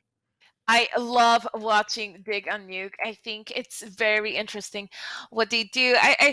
Honestly, I'm a little bit like you. I like playing Nuke as a team, and I do believe it's one of the hardest, if not the hardest, T side as a in-game leader. Just because you cannot get any rhythm. Like you say, overpass is city-sided. We say train is city-sided, but Nuke. It's unlike Nuke because there's never a moment when you're T-side Nuke where you think to yourself, this is it, we're steamrolling on them. This is easy. No, every round is difficult. Every T-side round is difficult, no matter where you are. Even if you're winning 10-0, it's still difficult, I feel. Yes. It's super hard to gain momentum on terrorists on Nuke. Yeah, that is very true, especially because you're just never safe. There's so many close angles. Even if you get that economical advantage, you're going to get XM'd next round, and you're not going to expect it. There's so much trouble trying to take that map control, and it definitely, I can totally see where you come from with the IGL perspective, because you have to use so much utility. You have to use it all in this perfect rhythm for your executes. So I totally get where you're coming from there. I like how you described it. You described it even better than I did with less word. You're never safe. You're never safe. Oh, yeah. Because you never know when you're going to get, like you said, XM in a corner and lower trying to get the stairs. You're never safe. 2K, $2,000 can turn a match around. You're never safe. So I'm excited to see the girls play this, and we are going to jump in right away in the server because everyone is ready. The knives are out. I think we're going to jump into a little bit of a knife round. Yeah. As we go into our second semifinal of this Supergirl Gamer. Supergirl Pro Gamer? I'm blanking right now. Of week number 5, Violet Roses versus Dig. Yeah, I think we're starting off with around here. I think Violet Roses might have got CT side to start things off. Yeah, pistol right away. Yeah, already you're seeing it outside of this. Really throwing any smokes towards outside, so one does go through many, but NTS able to knock out Thea. So a very good start for Violet Roses. Granted, they do still have to worry about that plant coming through. It's just going to be Kai left in that corner there. Emulate taken down over towards lobby by Andrea. T. Connor so able to respond quickly onto Nocturne. So it's going to leave Kai kind of a tricky situation. She's got a... Oh, no. She's got a nade in hand, and it's just going to drop to the ground here as it leaves Milk and T. Connors in a 2-on-3. And I don't know if they realize how good Andrea's location is. Yeah, she's trying to circle around, and she hears some running, and she probably is now realizing, oops, they're up her. What are they going to do about it? And Giraffe on the big flank towards lobby, but Milk right there at the right time, getting the kill on to Giraffe. Andrea in a 1v1. Good trade by her here. Yeah, she doesn't have a kit, though. No kidding, like, the CT has a Glock and the T has a USB here, rolls a reverse, and looks like this is not Valorant. She can't defuse halfway through. She's gonna have to go for the kill, but Milk playing this perfectly. A perfect round from Milk, winning it for Dig. That's a monstrous round from Dig.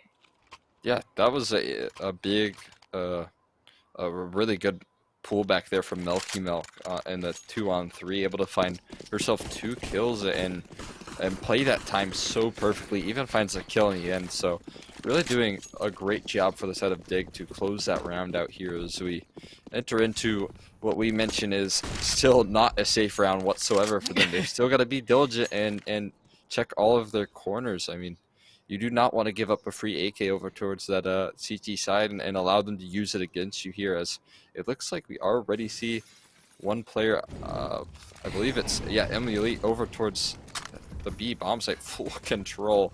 So she will be solo in her endeavors, but I think that's she's so much calling. map control. Yeah. She's calling to all of her teammates to regroup over there because she got all the information that she needed. I think she went from outside, right? If I'm not mistaken, or did she go down there? Okay, she went from secret with a MP5. She's the queen of utilizing these guns that we don't see a lot in the games. And with the MP5, she's able to gather a 2K, but she also gathered so much more. All that information to allow our team to safety, to plant that bomb lower. And we're going to see our first buy round here from Violent Roses. Yeah, and looks like Emily's going to hold on to that. What is that weapon? Is it an MP10? I think it's MP5. MP5, that's right, yeah. And she's making good use of it already, finding those kills. And oh my god, that's 3 kills. That A-bomb site execute is just working out wonders for Dignitas here as it leaves Andrea and Kai in a 2v5. And they're totally smoked out of the round. Even as I say that, another smoke lands at the feet of Andrea, so it's going to get a little bit more difficult here. And I think the call for them both is to save, get away with what little they have left in this round, and go into the number 4 with high hopes. Yeah, it's not even a question there. Save these weapons because we are losing 0-3 here for Violent Roses. But I do have to admit, every time that I've seen them play, they've impressed me with their timing on these saves. Is Andrea going to be able to get away with that save? She's kind of in a pickle here, getting crushed, but it is Kai's life that's going to go down first. She's going to be able to keep her M4 and bring it to round number 4. I'm hoping I see an auto shotty in this round. That's all I want to see. A auto shotty coming out potentially soon. And not yet, though, as we see a couple of pistolers are getting dropped onto Violent Roses. It's looking good so far for Dig. Slowly banking up that money. So far, we didn't have to think too hard on Dig's side. It kind of has been giving to them, and I think they're just trying to figure out where are the weapons here into this round. Yeah, definitely gonna want to figure that out here quickly. Good on Andrea there to get away with her weapon, as that is the only thing they're going to be carrying into the next round. But all in all, yeah, it's going to be a tough one here as it leaves this Violent Roses side and kind of a difficult situation here, and already opening things up for Dignitas. It's 2 quick kills. Elite following up with a 3rd for the side of Dignitas. It's just going to be Andrea with that sole M4 dink down as well, so it's going to be very difficult. And the one thing that you mentioned before the game is that Nuke could be such a hard map to get rolling on that T side, and they did it really well with that pistol round win. Yes, I do like to see what I'm seeing from Emily. She is leading the way not only with her IGL, which actually I don't know if Rain is calling or Emily is calling, but she definitely is leading the way as well in the server, getting those entry frags and also those crucial kills. I like to see a fearless Emma, and this is what we can see right now in the server, swinging out, trusting your teammates to trade and be able to win the round. And yeah, this is really enjoyable for me.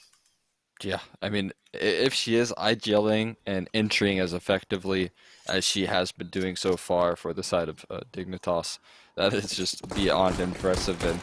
And she's only got 1 death here. I mean, really, all of Dignitas haven't really fallen all that much. They're really starting to be able to stack up this money, as you can see.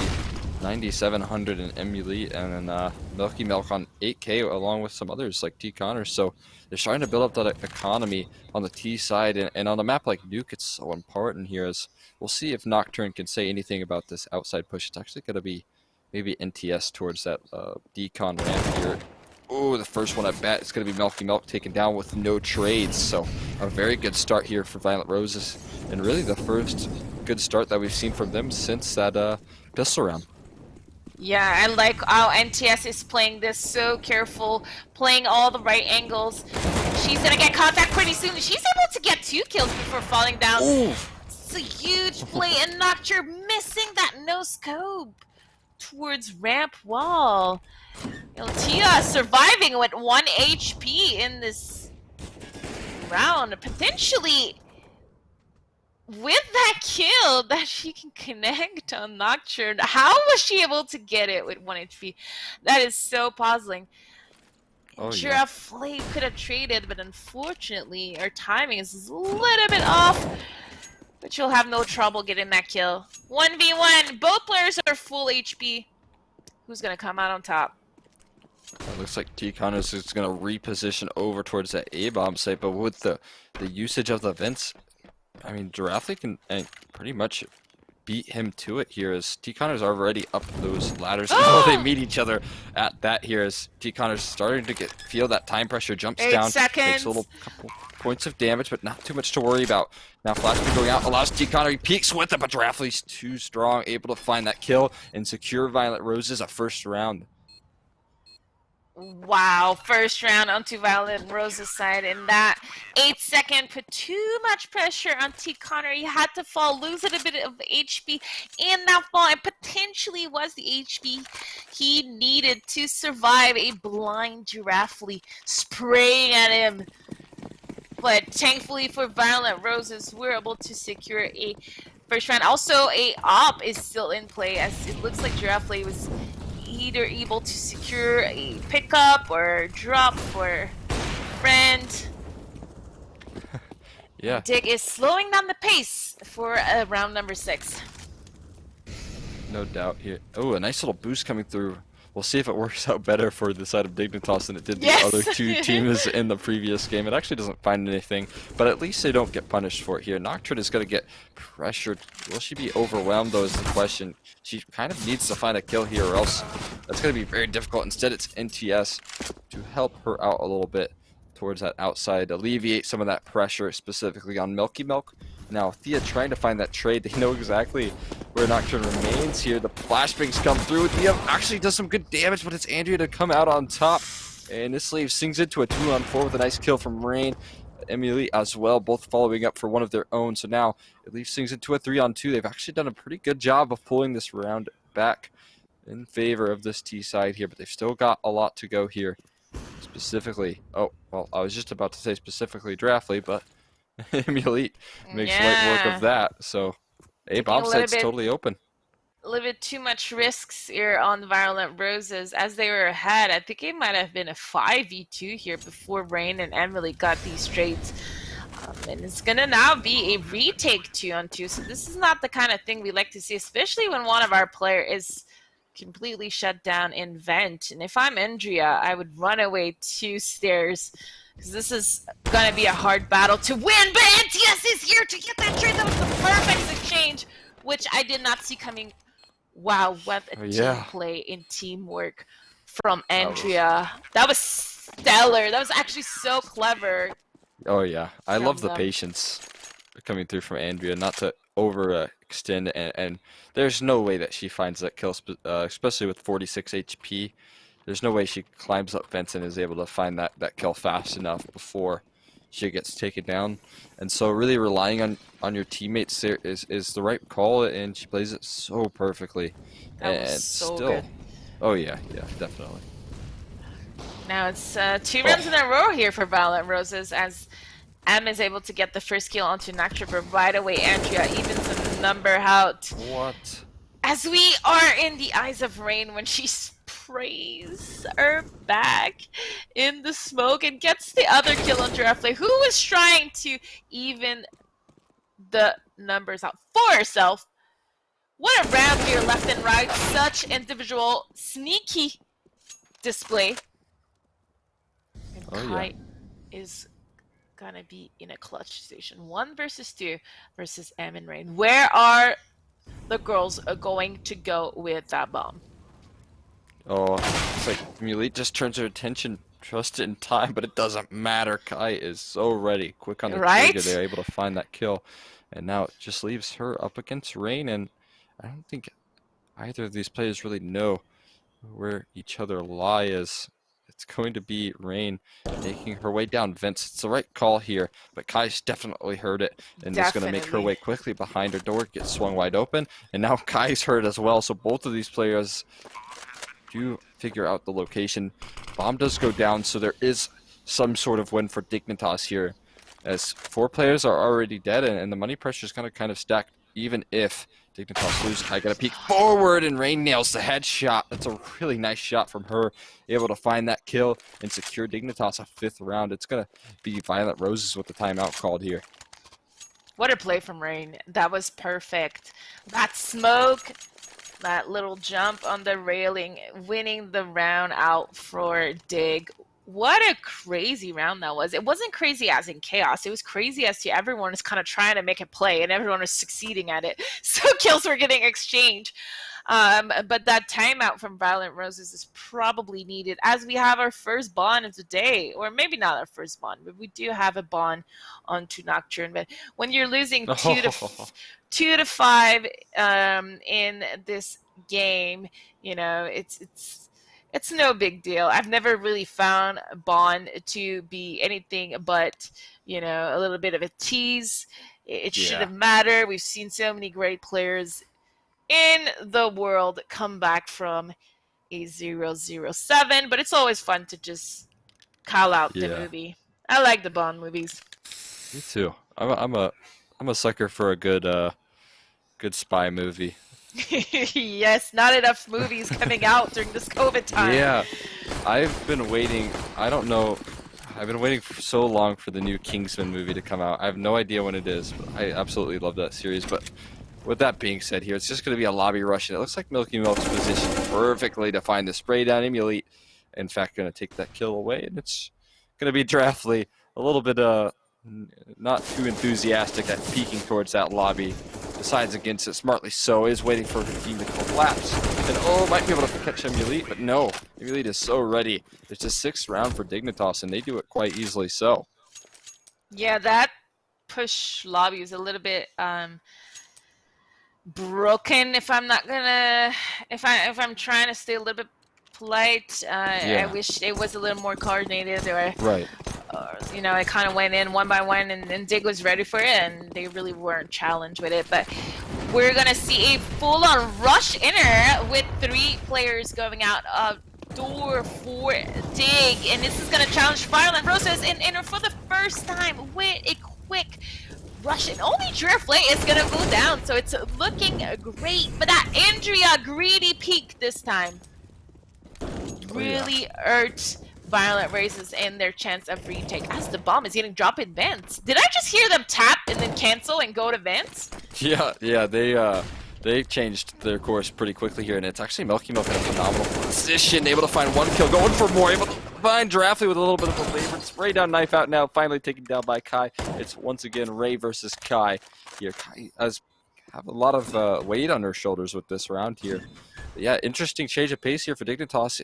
It's going to be Rain over towards Decon. Maybe has the right lineup ready to open up those doors. Now Kai knows exactly where she is, but Rain puts a couple good bullets into her, but that's not going to be a Molly. I think that secures it here. It's going to force her out, and yeah, really well played from Kai there. Cool, calm, and collected CS, and plenty of time to defuse as well. At some point, I thought that Rain was going to win that back-to-back gun round clutch here in lower. Seems like nothing can stand in our way of getting these crucial round. Our brain is too big for our opponents, but this time Kai at a molly. And her timing was impeccable. Diffusing in that round to get a 3rd point for Violent Roses. And the money is getting a little bit tighter for Dig. Yeah. Yeah, that's a really crucial round for them to pick up there. Like you said, the money is going to start to weigh on side of Dignitas a little bit here, and already entry, was that maybe a gap in the smoke there? Yeah, I don't see it in the kill feed. If it was a gap or whatnot, but great round from Indria. Not even losing a single HP from that milk peak, which I thought was going to catch her by surprise, but it looks like she did the right play and she regrouped. Oh, yeah. This is what we were able to see on the last game as well. With Abel always trying to secure their numbers, but this time Violent Roses coming out on top of those first 2 kills in this game, but good Molly from Tia is going to win a little bit of time for Dig to be able to do the combo smoke at ramp to get that bomb down. Milk on the lurk. This is it. This might be the play. Is she going to get another one? I thought she was going to whiff after the first missed shots. But is she Yeah. doing enough to catch the attention of Violent Roses? They're kind of letting her be right now.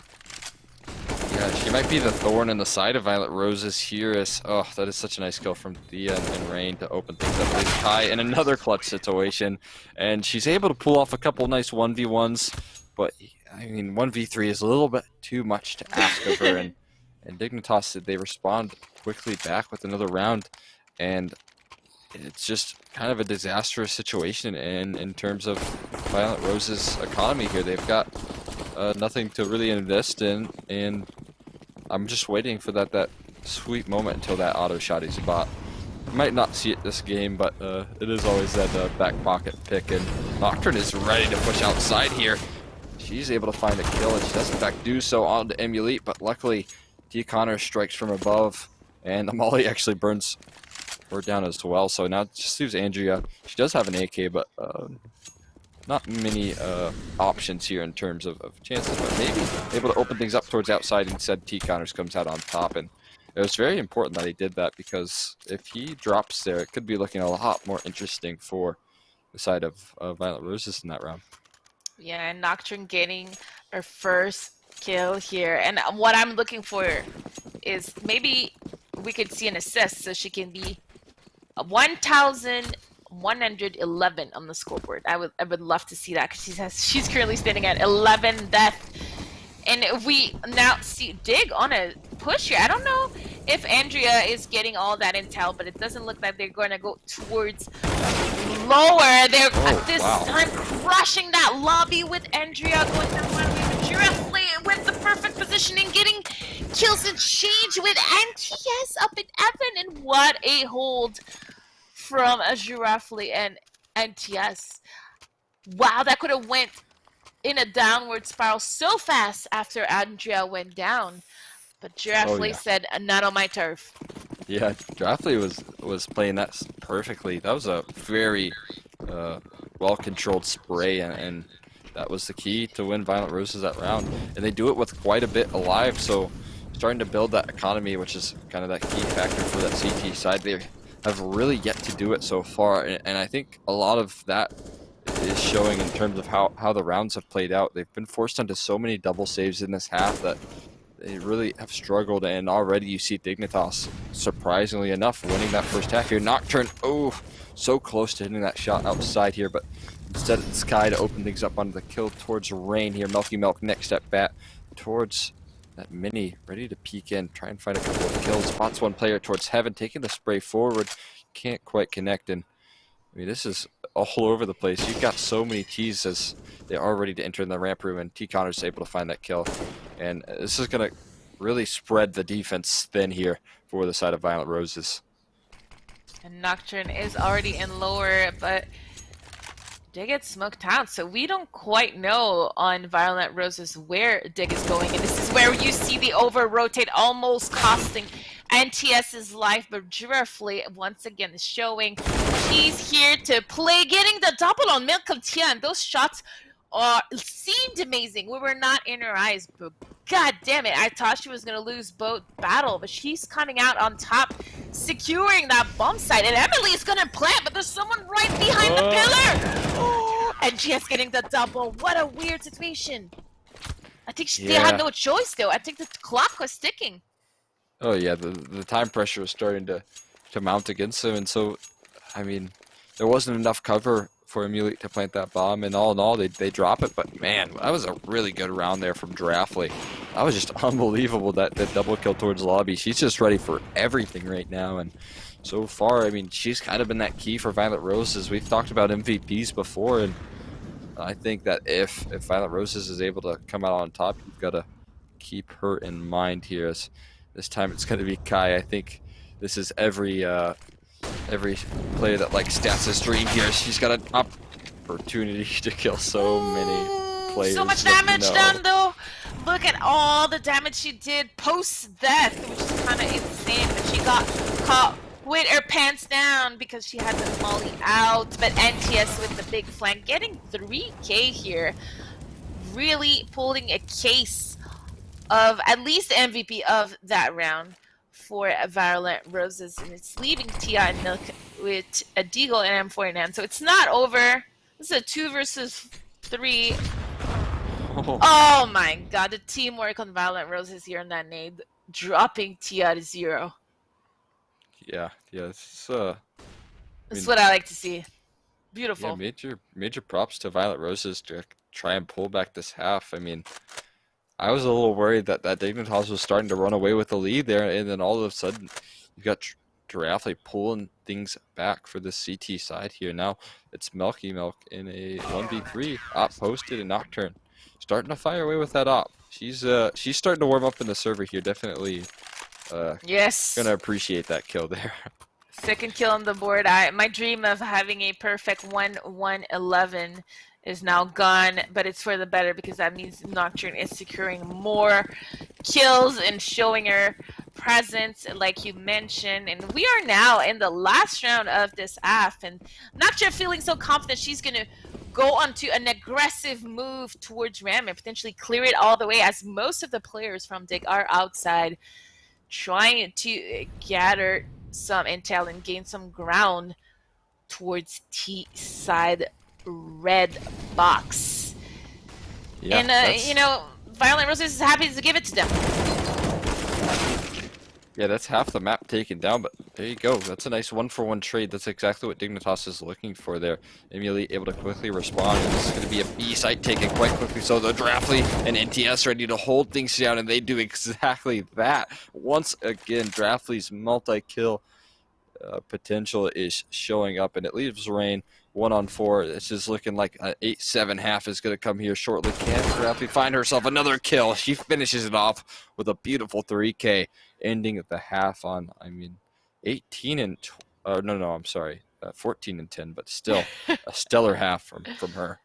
Dude, Cole, I am now Giraffely's biggest fan. Everything that she did in that AF, like, since Violet Rose is starting getting some rounds in the server has been spectacular. Her rotation, her teamwork, or the way she does map controls, she's impressing me a lot versus veteran players like Dignitas. You know, now we have to see if they can do the same on their T side, because like we mentioned, it's a hard side to be on for Nuke, and Kai is gonna get the first kill in. Violet Roses here wasting a stack on Dig, but coming out on top of almost every exchange. Only Tia remaining for Dig in a 1 versus 3. She's gonna have a monstrous round to win. It looks like she's trying to shop for that kit because she will need it if she wants to win it, as most players from Violet Roses are regrouping towards ramp. Tia is putting some more pressure, but that crossfire is gonna be hard to do. Did you say oh no when you saw Kai swing? Did you think at that point it was doable? I thought it was doable. Yep. I could imagine a world where she finds that flick onto that, just a nice first headshot and then a flick over. Right? Easy to fuse. I was really feeling that, but that is the I guess the optimist in me here, and now it's just yeah, that's just Violet Roses continuing with the momentum that they've got going on. That's just they're really showing up here later in the game here, and it's really important timing right now. And they're showing why they're number 2 or number 3 actually, maybe on the scoreboard for this whole event, as kills are getting exchanged towards outside. This is when we mentioned it multiple times. You're never safe on a nuke, especially when you kind of have a chaotic round like this where Violent Roses is almost depleted of HP. But 3 remaining players are standing strong versus Tia with a P250 and T Connors in a Galil. Yeah, causes some ruckus over towards that ramp room. Even picks up a weapon as well. So I mean, there's an opening in this round. They might go for a save here, but I mean, really, they've only got what, a Galil and a Mac 10 to hold on to in the next round. So I'd like to see him go for it. Instead, it looks like Tia just trying to do some more damage here and try and find whatever she can before she gets taken down, and she's doing just that. Nice kill on the Giraffe here. Bomb's too far gone. She does get taken down, and maybe NTS dropping to the bomb here if he's not quick enough. And he does get out. Okay, so good stuff coming through from Violent Roses, but yeah. Yeah, Oh, lots of weapon went down though, but they're in the lead for the first time, so we can't complain into this AF and into this map. 9-8 for Violent Roses, leading by 1. We see it's a little bit of a broken buy, but we have our first XM of the night into the ends of Milk. I'm now happy. Oh yeah. I will sleep well tonight, Cole, just because of that yeah. moment. Yeah, she heard our calls for sure here, and it might work out. She's got some good positioning. Will Giraffe allow this to dream to come through? She's fallen off the angle, but Milky Milk, so patient, is not going to overextend here, and smartly so. This is the perfect angle to use it, and I want to see it work so badly here. Me too, but Giraffe is just proving me why she's my new favorite player, because she did not fall for it. Oh, I see that! I see her little shadow ready to peek. Which one is going to be the most impatient? Will it be Giraffe or Milk getting that first pick? And both players are playing perfectly. And T-Con trying to bait for Milk. It's not working out as Giraffe gets the kill onto Tia, and we have an open ramp! Yes! Yes! Double kill from Milk, playing this perfectly. Oh, that is perfect. Close this round out. It was a really costly round for Violent Roses, and because they were not able to save most of their guns from the previous round, look at the money. We're gonna have to see a save round here from Violent Roses. No, we don't like to see that on you. Oh yeah. I mean, because 4 died in the last one, they're not able to invest in this round already. The economy is broken for that T side, and so I was just so excited there for that double kill. That's great stuff from Milky Milk. Heard our calls, and she answers it with a nice 2-piece, and now Emulate gets a 2-piece of her own. As just leaves NTS and Nocturne here. AK in the hands of Nocturne, so she might have a chance to do some damage. T Connors is aware to that position of NTS, and this could get a little bit interesting, especially with Nocturne's position. But it looks like T Connors is wise to it, but just in a nick of time, he changes his intention. Will he find that spray? He does in fact take Nocturne. The quick on the response to take down NTS as well. So all in all, some good stuff from Dignitas here, able to secure that anti-eco round.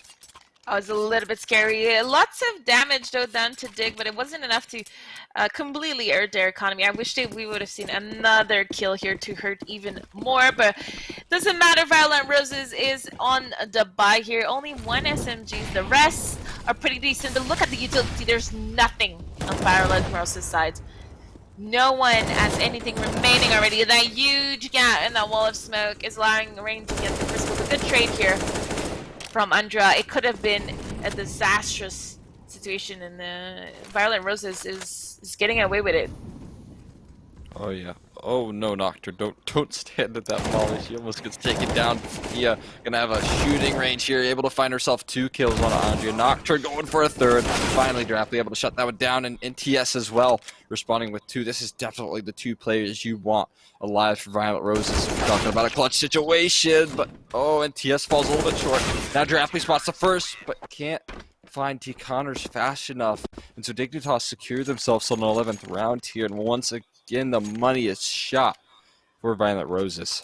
Oh, when they got these 2 kills in secret, I thought this is it. If they just went back up the ladder to enter with the bomb, I think that would have been tremendous for Violent Roses, because Dig was completely rotated, and it's something that with experience, maybe you could have a little bit more experience. Maybe you could have predicted, because Dig was ready, in position for that ult. And as you mentioned, we're gonna have to be another save round, because our money is not looking good. It's still doable for Violent Roses. Dig is still not in a position where they're completely controlling the rounds. But T-Connor and Milky are just gonna sweep it out. No one's gonna get close to that bomb site under their watch. Yeah. It would have been I feel like it would have been a flawless round if both T Connors and Milky Milk had an auto shoddy, but wasn't the case, and so T Connors is obviously paying for his sins there. But yeah, good stuff from Dignitas. They're doing a good job of winning these anti-ecos with a lot of players alive. So that's kind of the thing that you're looking for specifically on the CT side, and They're able to do that a couple rounds in a row, which will allow them to start stacking up that money, and in fact, even invest in the alpha. Already we're getting into the action here. Melky Milk with a nice spray down, going for free. She finds it. That is just perfect for Melky Milk. Now Emily's going to try her luck in a P250 double kill with the op as well. That's a 13th round for Dignitas, but what a play for Melky Milk. Oh my god. Violet Roses with the perfect play, the perfect round, catching Algar Dig everywhere on the map. But for some reason, Milk is able to get that triple kill fade away on top of Hot uncontested. And then Emily jumps from heaven, and it looked like Giraffe was completely frozen in time, couldn't get the kill on M. What a weird round, and Dig is now like one step closer to victory. Oh yeah. Yeah, that was just a beautiful spray down for Melky Milk. That was 3 nice headshots with the AK, just nailing all of those shots so perfect. And now they're going to definitely be feeling confident after that run. At least Melky Milk, I know, is here. And it looks like he is confident enough to go for the peak. Emily supporting her with the AWP, but NTS with a beautiful 1 dig of his own here. He gets forced to fall off of the angle and make her way back towards that ramp room here. Rain holding things down towards Hell, not allowing for these players to pick up the eagle, and she's doing a phenomenal job at that as it leaves Andrea in a 1-on-4 situation. They're kind of running out of options here. Running out of options. The TI is so low.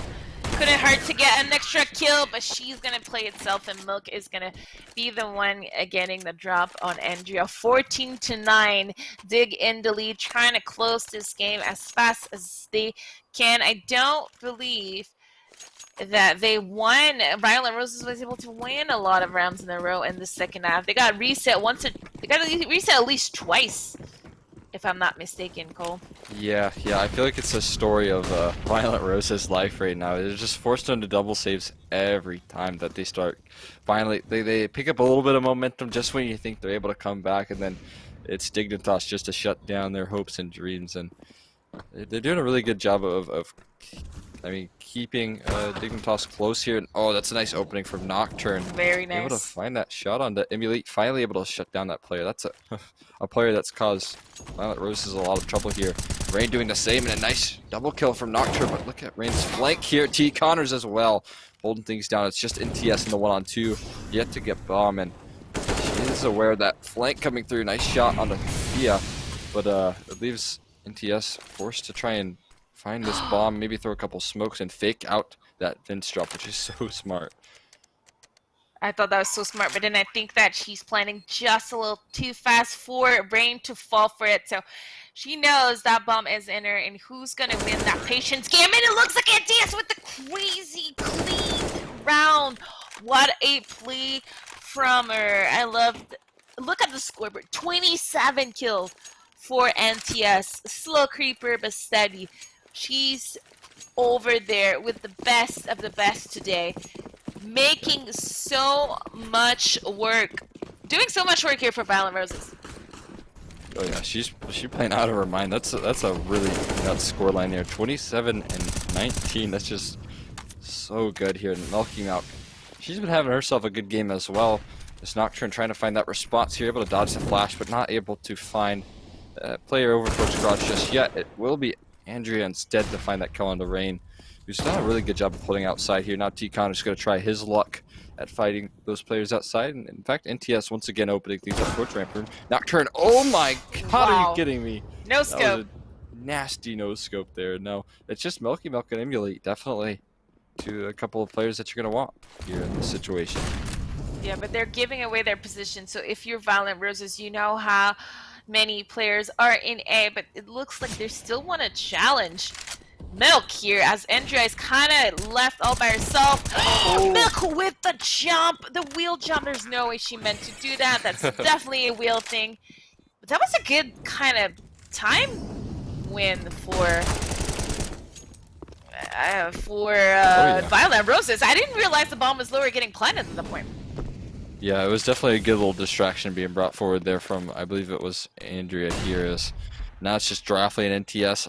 It's these two dynamic duos for both teams here that are alive trying to clutch this one out. And so whoever comes out on top, it's kind of fitting as Dignitas able to find that first kill. Drafting now solo. She's playing it so smart, but is traded. It's Milky Milk with the ace. Does she have enough time? I It's feel the ticking milk down. has Oh enough time. no! Oh my god, I thought she had it. What a clutch here from both Roughly and NTS. I was so sad when I saw that the first player to go down was the Diffuse, because if she had gotten the other kill, it was for sure in the bag. But then she wins with time. What a crazy round. It forces Dig to be in a freaking weird half save buy where Milk is able to get a FAMAS, but the rest of her team is on a full save. What a crazy round.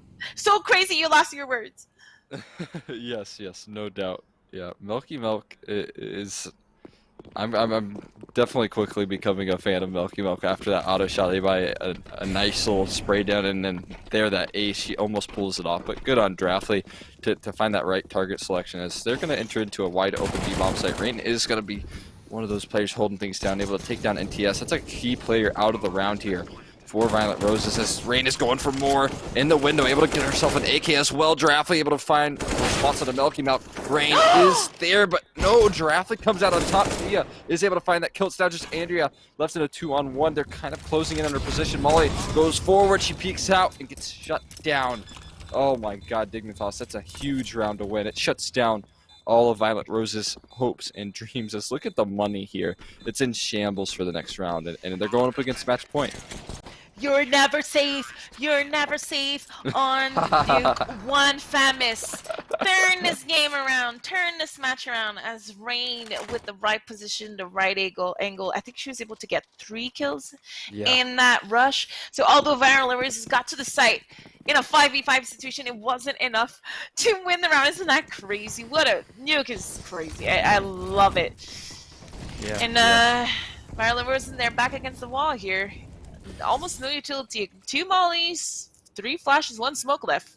That's not a lot to work on. No, not at all. And especially with how much they've struggled with their full buys, I'm a little bit worried for Violent Rose's chances of coming back. Although I would love to see some good old-fashioned overtime here, as you might get the opportunity. It's just going to be a long hill to climb here, and T. Connors is looking like he is going to be that avalanche. Oh my god, he's going to ace. Hey. Oh. No, Milky Milk steals it away. Fair enough, though. She did get an ace of her own, so I think we've got all the. Oh no, we still need a knife kill. Maybe in the finals we'll see one. And a Zeus skill. Knife kill and Zeus skill are still my bucket list for every event that I like to cast. But what a crazy map that we just had. Very impressed with Violent Roses.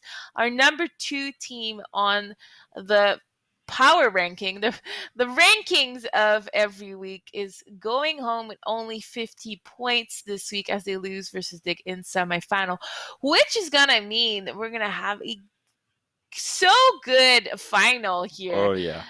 With Abel and Dig, Abel with 1 or 2 ringers, same for Dig, at least 1 ringer on their side.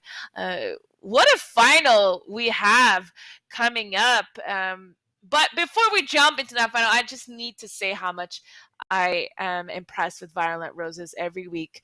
I love to see them compete here, and I hope that they compete in ESEA with that roster, because I want to see more of them in the women's circuit in NA. They are so clean and so fresh, and they wear the nicest clothes. They go to the hottest bars as they go well, to the I hottest assume. bar.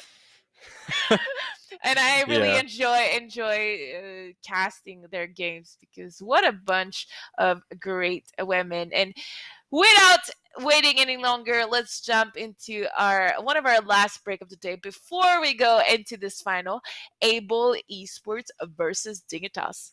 I cannot wait. I'm so excited. Are we ready to break?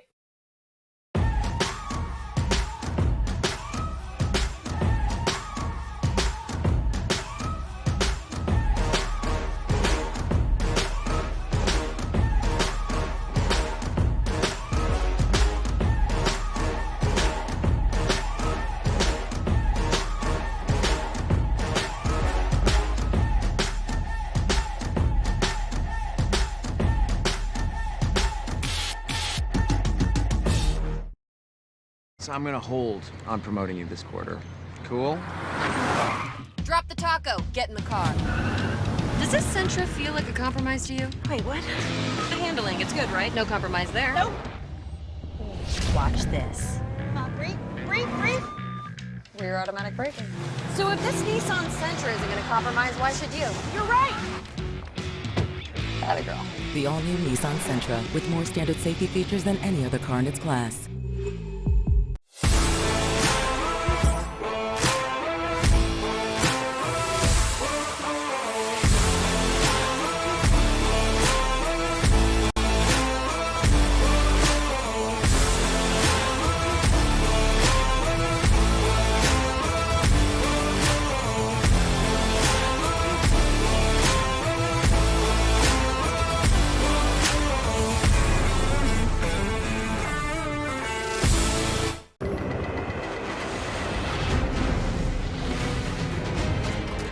It's not just the ships, the armor, or the aircraft. It's something more. It's the will to fight and determination to win, found inside each and every Marine that answers a nation's call. Battles won. You can trade all the games, accessories, consoles, and tech you don't use anymore to get cash or store credit at GameStop.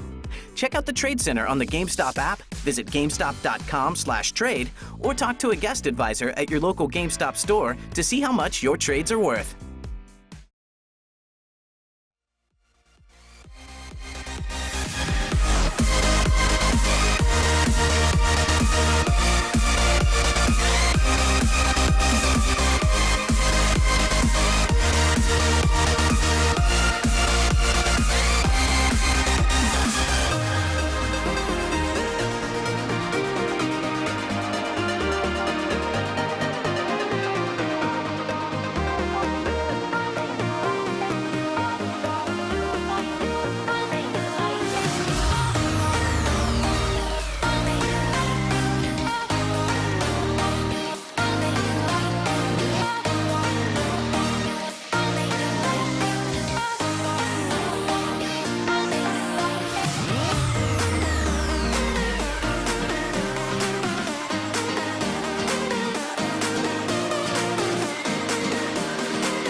Welcome back to week 5 of Supergirl Gamer Pro. Tonight we start with Counter-Strike, and tomorrow we'll have some League of Legends as well as Hearthstone to close the weekend on Sunday.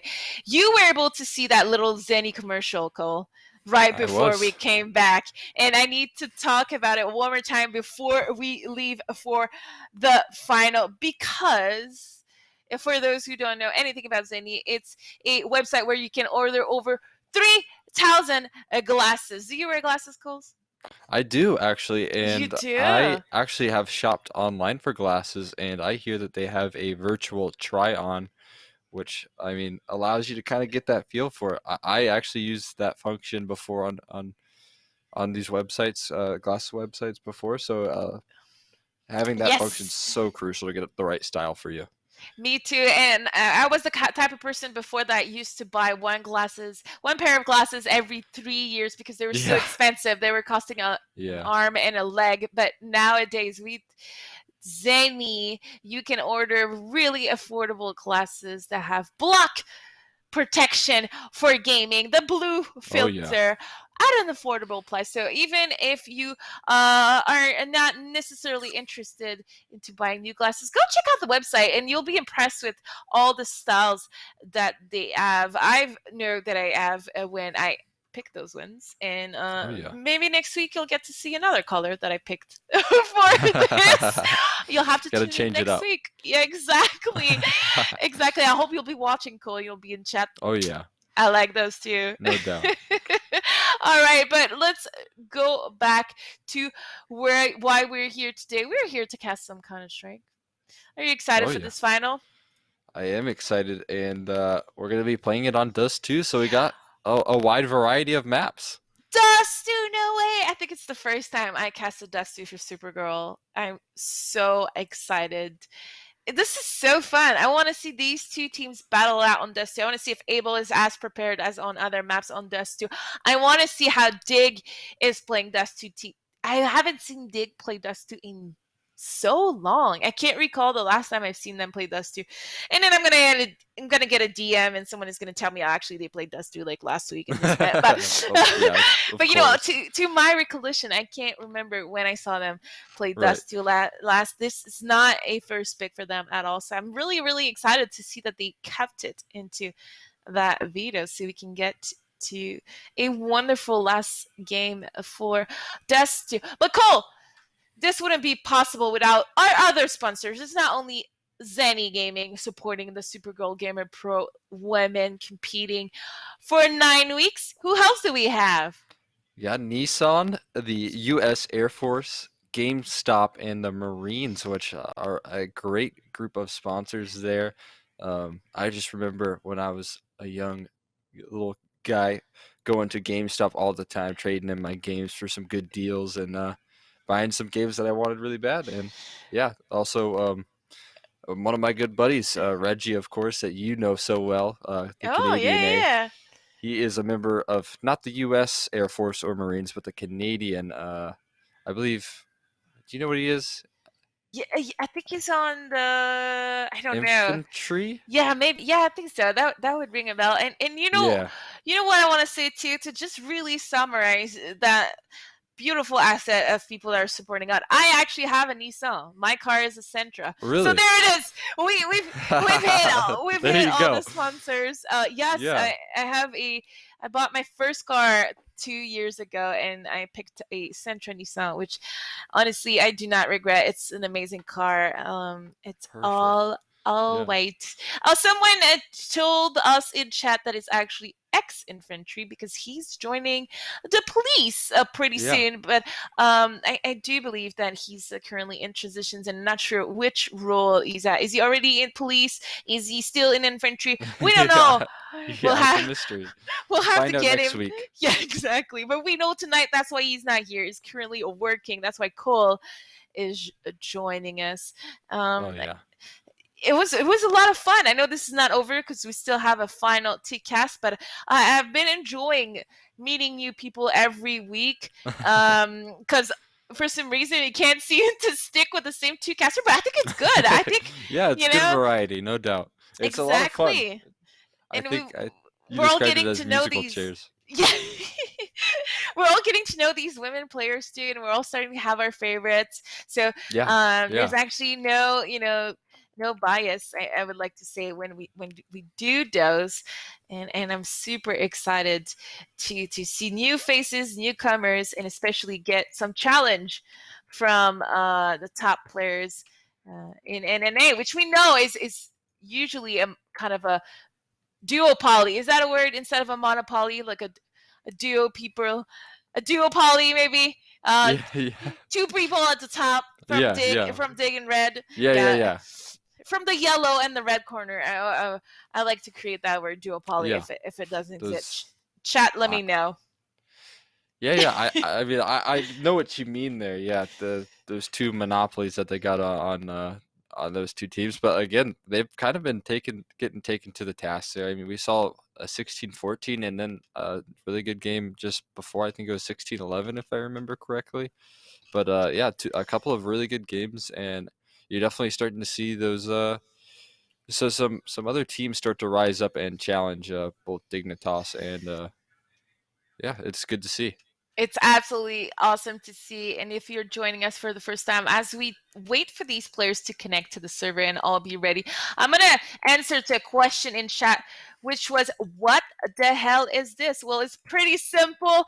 It is a night dedicated to women in gaming. And tonight we have our CSGO event. Every team compete every week for 9 weeks, and every night is a mini tournament. Depending on your position, you win some points, and at the end of those 9 weeks, whoever is our top 4 is going to make it to the grand final, the Super Gold Gamer Pro Surf event in San Diego.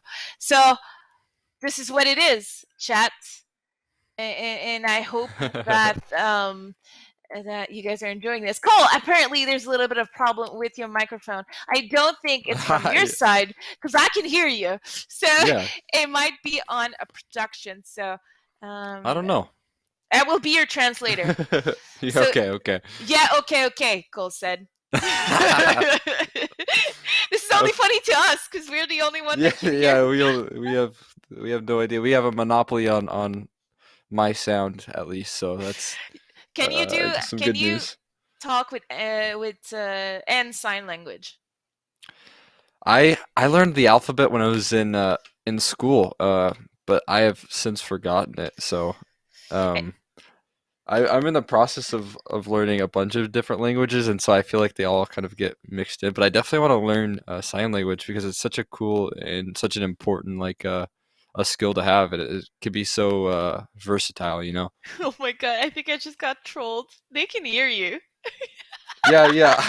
I figured as much because some people were having trouble and others were not, so I assumed that it was all fine because if one person can hear me, everyone can hear me. But I don't know. I'm the worst, Cole. I am so gullible. You can do. Yeah, I'm the worst. So, Just having fun with Cassiopea, chat. yes, you win. You You completely guys. destroyed me. So, the only thing I know in sign language, I think, is thank you, which is just it's just this, right? Or this? Yeah. This. Okay, thank you. So that's it. I don't know anything else. and I do believe that was someone told me that I should be learning that while in COVID, like one sign a day. That would have been really smart. That's a really good idea. Yeah. That would have been I have really not smart. been as productive. Yeah. What have you been doing during COVID? Oof, I have been playing way too much Valorant, and I recently got a new job, so those are kind of been my two time fillers. Also, I took up casting. I started casting a couple months ago, so.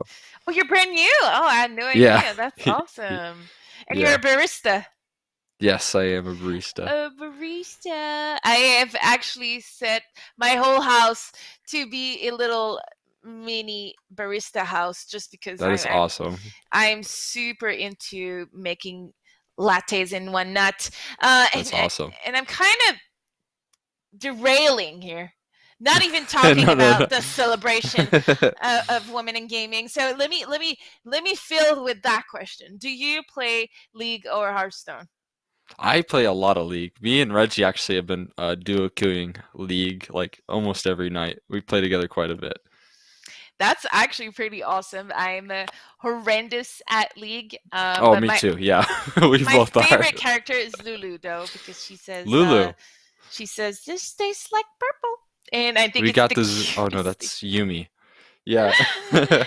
Yeah. I like Lulu Lux. so I'm a cute. support main. The problem is that me and Reggie are both support mains, so that's not a good you do deal. not want to see us. Yeah, no, we really struggle because he forces me to play top lane and I just go 0-10 on Teemo. So if you are interested in League, I believe League of Legends is going to be tomorrow night. Yes. Is that correct? Same so make sure you tune in.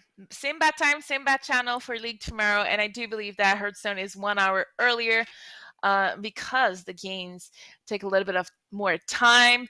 They also have more points to play in Hearthstone. And if I'm not mistaken, we also had one player that did multiple tournaments. So she was in the CS events and she also played in one of the other events. So, it's something that you can do in the Super Gold Gamer Pro event, especially for Hearthstone. I feel that like it's a game that even if you're not fully, into the meta and whatnot, you could give it a shot and play in a tournament and see how you are doing versus the top NA women players. We're still waiting for everyone to be ready in the server, but it shouldn't take too long. I think the ladies are allowed to take a small break right in between a couple of games. You know, a little bit of a refreshment, cold beverages.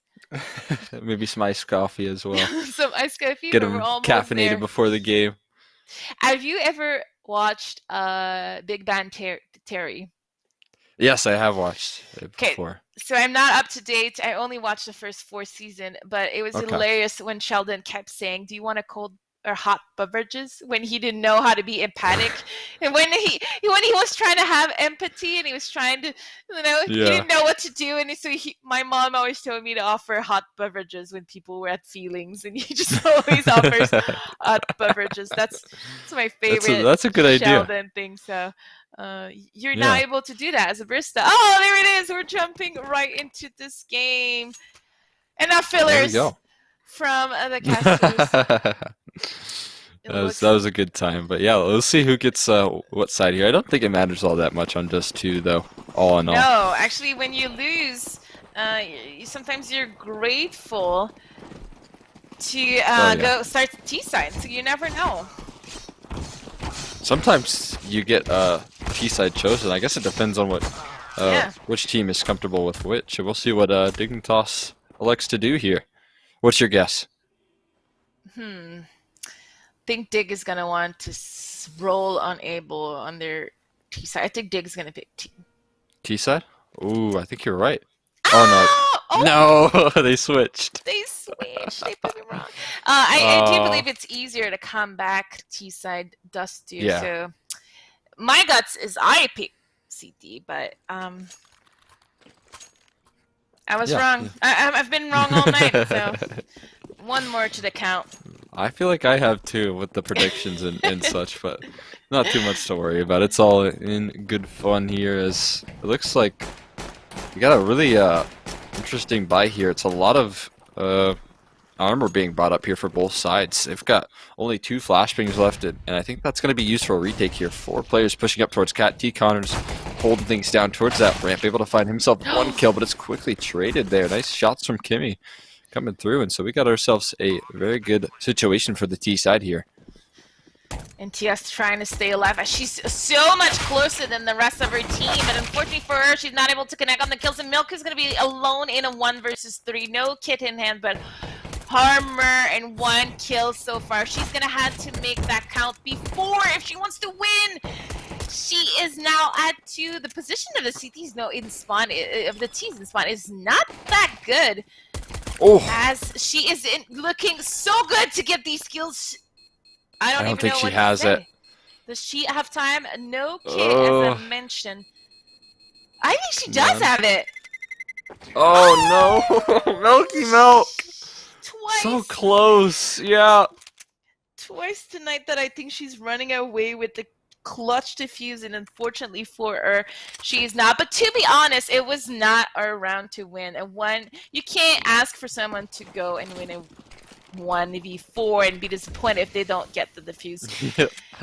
Yeah, I mean, I'm just disappointed. That's her second time, I think, tonight, right? Like you said, that she just barely not met the mark there. I mean, that was a really good attempt, though, nonetheless, here. And off the back of that, Able Esports got a lot of weaponry bought up here. A couple AKs, Mac-10s, and Kimmy going to be rocking that scout here as they're going to try their luck over towards that A-bomb site. They've got some decent smokes. Sapphire able to dodge that flash, which will allow her to find that kill quite easily. So going for some more. It's going to be Blue Card able to find that one. And with the Glock in hand, she finds herself 2 kills total. I thought she had 3 in the round, but no, just 2. And so a pretty good, stable round for Able Esports there. Yeah, 0-2 here for Able. You know, we might have a match in our hands. I know it's only round number 3, but you know, winning the pistols versus Dig is gonna give you that little bit of momentum and potentially capitalize on it. But Dig is gonna be buying 4 FAMAS in ends. A surprise, not a surprise, but a 3rd round buy here. Not that often onto our CT side, and Dig is gonna deny that long for Abel, who's gonna go into a B mid slit fast here after the long control from Dig. They know there's only potentially 2 players from Dig at B, and they're trying to crush it up in a 4 versus 2 situation towards the B bomb side. Who's gonna come out on top? Rain with the first kill. And Milk here with the trade. What a round from Dig. Yeah, it's a really good round. And again, Milky Milk doing a great job of holding this B bomb site down. She's firing away just like she did on Nuke. So I mean, doing some good work here. Yeah, able to find that kill on the KDZ. So finally, a round in favor of that CT side, and some really good play. I like that long stack that Dignitas did. They're investing a lot of utility, trying to get that early map control, and it works out for them. It works out, and Abel losing their first round. And if you look at Dig's weapon, they were able to upgrade some of those FAMAS, so only 1 remaining in their hand. So it's looking great on their economy as we get into round number 4. This time, Bouchard not trying to take that long aggressive for the first time in the last 3 rounds. We're going to see a slow pace Abel here. So we're going to be able to see their default, which is always fun to see how teams play a slow Dustu. This is a very fast-paced map. Yeah, well, definitely. I mean, we saw it last round how quick they both decided to play that round, and I think that Abel smartly decided to slow things down here, and a lot of pressure is going to be put on T Connors towards that pit. That's a good flashbang, and it's going to be a good couple of peaks here, but no, T Connors just falls a little bit short there as Picard and KDZ able to find themselves a couple of kills. Now Kimmy following up on Emulite, and Abel Esports are looking poised to get themselves a 3rd round here. It's just Milky Milk and Rain might do enough here, but no, just falls a little bit short there as Kimmy takes her down, and now Milky Milk, she's had a couple of good clutches, and that's a nice double kill. It's so doable. You might call Milky Milk the Zipex of North America. What a round. You heard me gasp because Milk is playing this perfectly. Not only did she get the double, but she ran away and is going to peek from a completely different angle. Those are my plays. And Bouchard is going to be in a situation where she's going to get shot while trying to plant. Oh my god. We talked about it last map, but what a big brain. Milk here at 9 kills after 4 rounds. Every match tonight has seen someone being dominant extremely early in these rounds. And today, on this map, on Dustu versus Abel, it is Milk showing us who's queen of their server at the moment. Yeah, she nearly has won a 1v4, and then she just won a 1v3 here. Emulate gonna be peeking through the smoke, though. Bouchard is able to find that kill quite quickly. It's gonna be Rain instead to hold things down with a nice 3k of her own here. Even finds the 4th, going for the ace, and steals it away. That's a little bit disappointing, but still, not to worry too much. A really stable hold there from Rain, and I'm sure she's not too upset about winning that round. Yeah, we haven't seen a single team today try to give away that ace. You don't take any chance. You don't want to die. You just shoot the people you see. So no ace for Rain, but a beautiful quadruple kill. And we have our Abel Esports back with the 4 AK. And that push from Emily in mid might take Sapphire off guard here. Ooh! What a play. What a timing. She has a second sense, or a sixth sense. A second sense. She can only see. She has no other sense. She could. Oh man, she could hear Emily from a mile away there. But yeah, that was definitely a bit of fortunate timing there. If that was any further peaked from, I believe it was Sapphire, that would have been just an opening kill for Emily, and a really strong one at that here. But instead, she's gonna rotate over towards A site where she'll find a kill on the Sapphire. Even still, is now she's going to try and her best to hold it down here. She does find a kill with the B250, going for the flick shot towards Car. The reload comes through, and Picard isn't able to get that done in time. Emulate, that was a great round. It's funny that she actually starts off towards long, opening up on the Sapphire, where I thought it would be on Cat. Yeah. Did she actually get the first kill on Sapphire? Yeah. Wow, that's some That's some That's X-File. unlucky. Yeah, unlucky for Sapphire. She dodges Emily on one side of the map and then dies to her somewhere else. And fortunately for Abel here, it's 4 rounds in a row that they've been losing, but they're keeping the Diggs economy on their toes. Only Milk as a 5K after winning that 1 versus 3 was able to bank up a little bit. T Connor is gonna have to face 5 players soon. And Able Esports is gonna be dropping in spawn. And I'm not quite sure what happened. I think Kimmy killed herself while jumping with T Connor's assist. Is that what happened? Yeah. That's unfortunate. But it's okay. It was a save round. But it's always good to see. We saw a Crater not on Vertigo. So that's that actually part? great. Oh yeah, we already got that off our bucket list. Yeah. We did, true. but it's still fun. Yeah, still fun. that was hilarious. We yeah, like it's kind of it. a throwaway round anyways, so not too much to worry about there for Able Esports. Just so try their luck with the rifles in this one. They've got quite a bit invested, especially with the Op and KDZ. We saw what she could do with it on Overpass, and now she's gonna be tested on Dust 2. She's got to start firing away, find those entries, as Able Esports was only able to win that pistol round in the round that followed. I mean, after that 1v3 clutch from Milky Milk, it's just been downhill for them since. Good observation, and it looks like we had T Connor's play for anti-flash. For some reason, he turned away right when it popped. So Sapphire is able to clean up that catwalk with the double. But Emily is securing that bomb site. She's doing so much work for Dig, staying alive, winning time. Oh, I thought she was gonna get the kill here on Sapphire, but it's gonna be a triple kill here for Sapphire. That was a little bit greedy, girl. That jump in spawn, trying to go for the 4K here. But Karma is a D word because Milky was able to. Yeah, she gets away with that AK there. It was 7 HP as well. I'm surprised with her history of clutching that she doesn't go for it, but I honestly understand. She doesn't know. Smart. She doesn't know she's facing 2 walking corpse and Kimmy with her op, or else she might have gone for this. Yeah, that's true. Definitely a decision where I think she's just kind of going into it blind here. As it is a nice second round there. A big credit to Sapphire with that triple kill on the A site. Even dropping down, she does get a little bit greedy towards that towards the end of the round, but yes. I mean, she did her job and then some, finding those 2 openings. So yeah, I think you're that right. was kind of that key. You're right with the then some.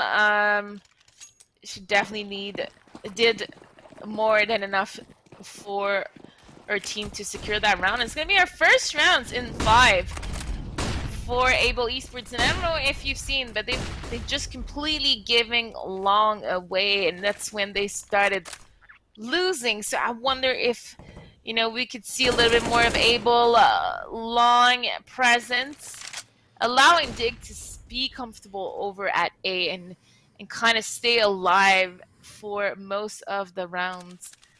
So I'm looking forward to see if that pacer, if that Able is going to switch it up eventually and contest that Long. But it looks like we're getting ready for a B-mid split. As utility is being thrown, and T Connor has all the intel in the world. There's no one splitting. Everyone is going towards B here. What the molly though. So much damage. Milky Milk gonna hold it down here from the car area. USP now in hand. She's up against KDZ, and she really misses those. But Emily supports her, and Milky Milk with the USP takes down Kimmy. That was just Milky Milk is firing on all cylinders. She's 13-1 right now. That is unheard of. What? She only has 1 death. Look at everyone else. The closest is 5 deaths. That is crazy. What the hell? That is actually pretty crazy. T Connor though was the monster, the MVP of last round, getting that kill mid, and then that molly and tunnel, just completely disrupting Abel's attack here, giving no chance to the terrorists to even be in this round, and no contested Long again. Yeah, giving it away. They had a lot of success towards middle there. I mean, towards the end of the round, they kind of collapsed for Able, but they had a really good start. They were able to find that opening kill onto Rain, which allowed for Dignitas to kind of get split up and a lot of map control, but it just wasn't enough, especially with Milky Milk and T-counters combining with a lot of damage. But there you go. They do take long control later in the round, and it works out pretty well for them. Emulite left on site, smoke for the molly, so it'll buy some time, but Sapphire just shuts that dream down. It's 2 on 4 here, and it's Milky and the Rain to close this one out. Yeah, this is winnable. I'm never gonna what is it? Doubt? I'm never gonna count Milky Milk out. Yeah. Yeah, and oh my, Kimmy. Wait, what's happening? Where's Kimmy? She sat in the molly for so long, and she's now down to 4 HP. Milky Milk's going up catwalk. There's an opportunity here, but KDZ isn't ready to give this one up. But maybe Rain is. Nope, it's Kimmy to shut things down. Even though she was on 4 HP, can still land those one-shot body shot the op. So what a weird end of round. Oh, that was really weird. I was a little bit nervous there for Able. It is Milky Milk and Rain, but they do get a hold of the situation, so all is well for them. It looks like Able is gonna contest long for the first time in a long time. KDZ here with the peak, holding that ang. You can see the little butt, the little backpack of Dig, but Dig is on a complete safe and ready for that pop flash long retake. You know, it's a 5 versus 5 at long right now. All players in the server are fighting at that crossfire angle. Rain by herself, getting double mollied. They know she's here. 4 players are spamming that smoke. Someone is trying to go for the knife on Rain. Oh, we're gonna see her knife. That would have been perfect. We would have just needed a Zeus, so which good. I mean, that would have been a little bit of a stretch to get a Zeus and a knife in one game. But look at the ADR here. Milky Milk is just rocking 100 ADR with 4.6 kill death. So that's just absurd here. And also, I want to highlight the enemies flashed on these teams. Having 20 enemies flashed in what is months now is kind of, I mean, granted, I play a lot of matchmaking, but I really I don't pay attention to those stats, and having that many flashbangs, using that utility so effectively on both sides, really. Yeah, absolutely. But you know, the economy wasn't too shattered. It's not perfect, but Dig was able to buy right away after saving 1 round. So this round is pretty crucial for them. If they don't successfully win with convincing amount of players alive, which is not looking great so far because Rain went down pretty early in this round. We might see a 9-6 round for Able Esports. Yeah, this is, I mean, kind of gearing up, especially with that opening kill. Emulate trying your best to pull things back with the help of T-counters as well, but oh, that's such a nice response from KDZ. T-counter's going to be quick on that flank, but KDZ's holding things down towards this area. She does get taken down, though, from a little help from Thea there. Now, Milky Milk does get op from Kimmy here. The double op setup on the T side actually was picked up from Kimmy, and they have a tough decision here. Do they go for it with T-counter so low? Looks like the answer is yes. They find the shot through the smoke, through the wall.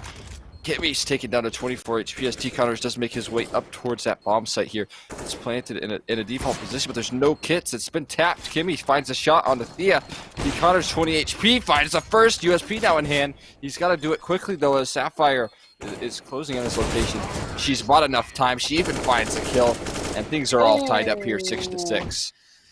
Even if T. Connor was going to get the kill, I don't think he had time to defuse even with the kit. So this is a rough round, and this is the one that Dig could not afford to lose, because right now things are looking a little bit tight for the end of this half, as Able is able to bring it back 6-6, and we're just going to see a straight up B rush here against only 2 players from Dig. So this should be formality for Able Esports as the kills are being exchanged. Emily and Rain are trying to go for exit frags here. That did a great job of opening up that site. It was like just against pistols, but I mean, that was some really impressive shots coming through from her. So good stuff coming through, and Able Esports are able to take that lead away. I did it again. Yeah, I mean, I've done it so many times. Yeah. It's hard not to use the word able. It is. But I need the synonym dictionary when we cast able, because we keep saying their name over and over. yeah, I mean, you can say can, but it's not as good, you know. And it's just a 1-for-1 trade over towards long there. T Connors and Tia are able to trade things back here. Now, the long aggression, as you mentioned earlier, they kind of expend one player to it. In a 1-for-1 trade, I think, especially with 1 minute and 30 seconds left in the round, kind of favors that T side. It allows for those CTs to kind of get spread thin here. And so I think Able Esports is doing a really smart thing at slowing this round down and trying to force some mistakes from Dignitas, which we'll see if it works out for him. But I do think that mid to B is kind of their best bet here. It's probably their best bet, but the last time they tried to do that in a 4 versus 2, the exact same situation actually, didn't work out so well because Milk and Rain are a beast at holding that bomb site down. And most of the rounds they were successful at, they went A, but they're just going to go in a dry peak, so they won't be able to use utilities at all. And Milk able to get the first one, but it's not enough to stay alive. And kills are being exchanged everywhere. Rain is in a 1 versus 2, getting crushed. She's able to get the first. Will she successfully defend her bomb site? No, she goes down. 20 seconds left. This is the play from KDZ. KDZ, what on earth are you doing? This is the play, but it's not good enough. T Connors expected. I wonder if Deadcam here, if Rain was able to see that KDZ left the site and was holding for that mid, because T Connor was so prepared and ready for that exact situation to happen. So might have seen a little bit of a dead cam here as we go into the last round of this draft. Our grand final for today between Able Esports and Dig is now at 7-7. Couldn't be closer. Couldn't be on a better split map. Dust you here. I don't think so, and especially with what is going to be guaranteed in 8-7.5. I'm not sure with for what team, but I mean, it's fitting that the two top teams are trading things back and forth, and you've got these consistent top performers like Melky Melk and Emulate showing up for Dignitas here. As you will see an opening kill come through from Emulate. That was with, I believe, just an M4 able to take down Sapphire, and that's such an important kill there, allowing for some pressure with what is a very poor buy here from Dignitas. Getting that 4v5 is going to be so crucial here. Yeah, I'm not even quite sure where Sapphire was caught off guard. I wasn't able to catch that action, but it was pretty crucial, especially if you look at all the weapons in the utility from Dig. It's looking pretty grim here for Able, as Kimmy, while she tries to clear her corner, gets caught off guard, and T Connor in the perfect position to get more frags here. Hitting Able with the almost double. I don't know where Tia came from, but she was able to kill everyone, and Bouchard is gonna be formality as she goes down. 8-7 for Dig. Impressive AF here from Able to be losing 5 rounds in a row versus a Dig CT side on a Dusty, and not let that phase you and to come back to win another. Really impressive. Yeah, did a great job there. I mean, not getting too down after that really tough that pistol round. Good stuff, able to stabilize, find a sort of close here. Alright, very of long control. He follows up with 2 kills. Some very good entering from her here as Farrell trying and fight forward. Milk is there, ready with the Glock to find that kill. Now it's going to be this continued pressure. Smoke goes forward towards Cross, but it's actually blocked, as it will not matter. They're just taking the fight forward. It's now KDZ in a 1-on-3 here. She's got a lot to do, but instead, Rain from behind will reign victorious. 9-7, and I think Dignitas winning that pistol can really hurt Able Esports' quality. Yeah, their chance to win this important. Of her teammate here is going to be that B bomb site retaking here. Rain holding things down towards window, finding herself 1 kill. Trying to go for the second on the Kimmy, but the fight goes in Kimmy's favor. And now we enter into the 2-on-2 here. T Connors and Emulate, the only two left here. Time starting to tick against the likes of Able Esports, and I think it might be too little too late. Sapphire able to find that. All right, kill Kimmy from above, strikes down. And do they have enough time? I'm not sure. It's going to be so close. Can it happen again? I don't know. Oh.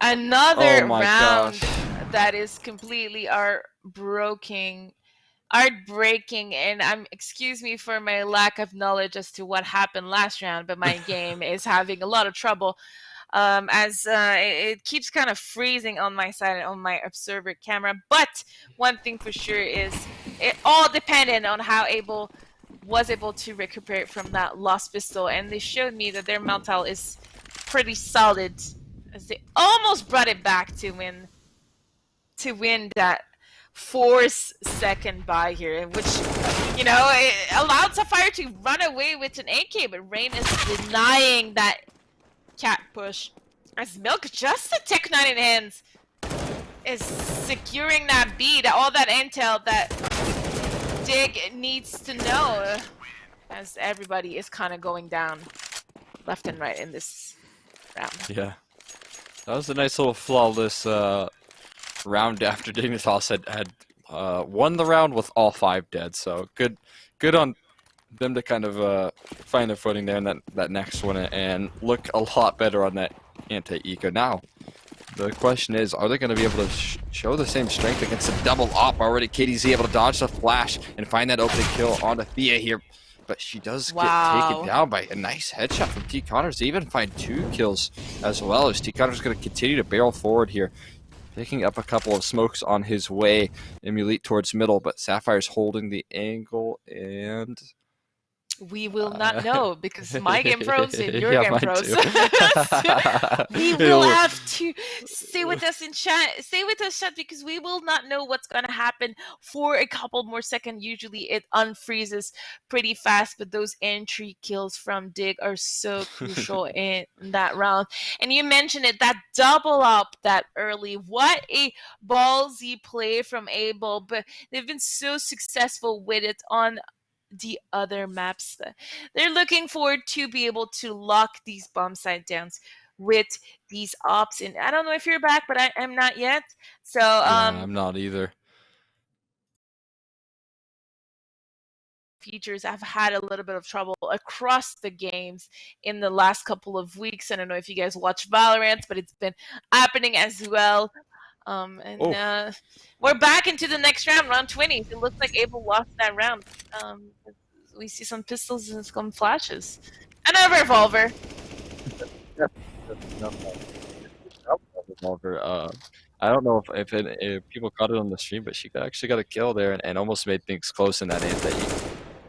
Once again here, it's going to be a very disastrous situation in terms of money, but Feral is able to pick herself up an AK here, get out of dodge as well. In fact, just playing in the same exact location.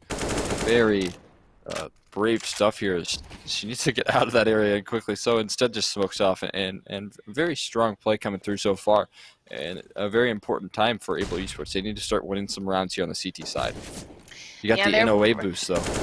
Yeah, they're running out of time. Oh! You're a newcaster, but not a new player if you are aware of the NOA boost. And it looks like a Dig is running away with another round. And it might be a little bit of a repeat versus that My Friend team, where Dig was losing at some point in that game, but when score came even to 6-6, they ran away with the victory, 16-6. It looks like we might be looking at something similar here as they get round number 30, and this is probably one of the last round that Able can show us that they want to win this and then they can compete. Another double op setup.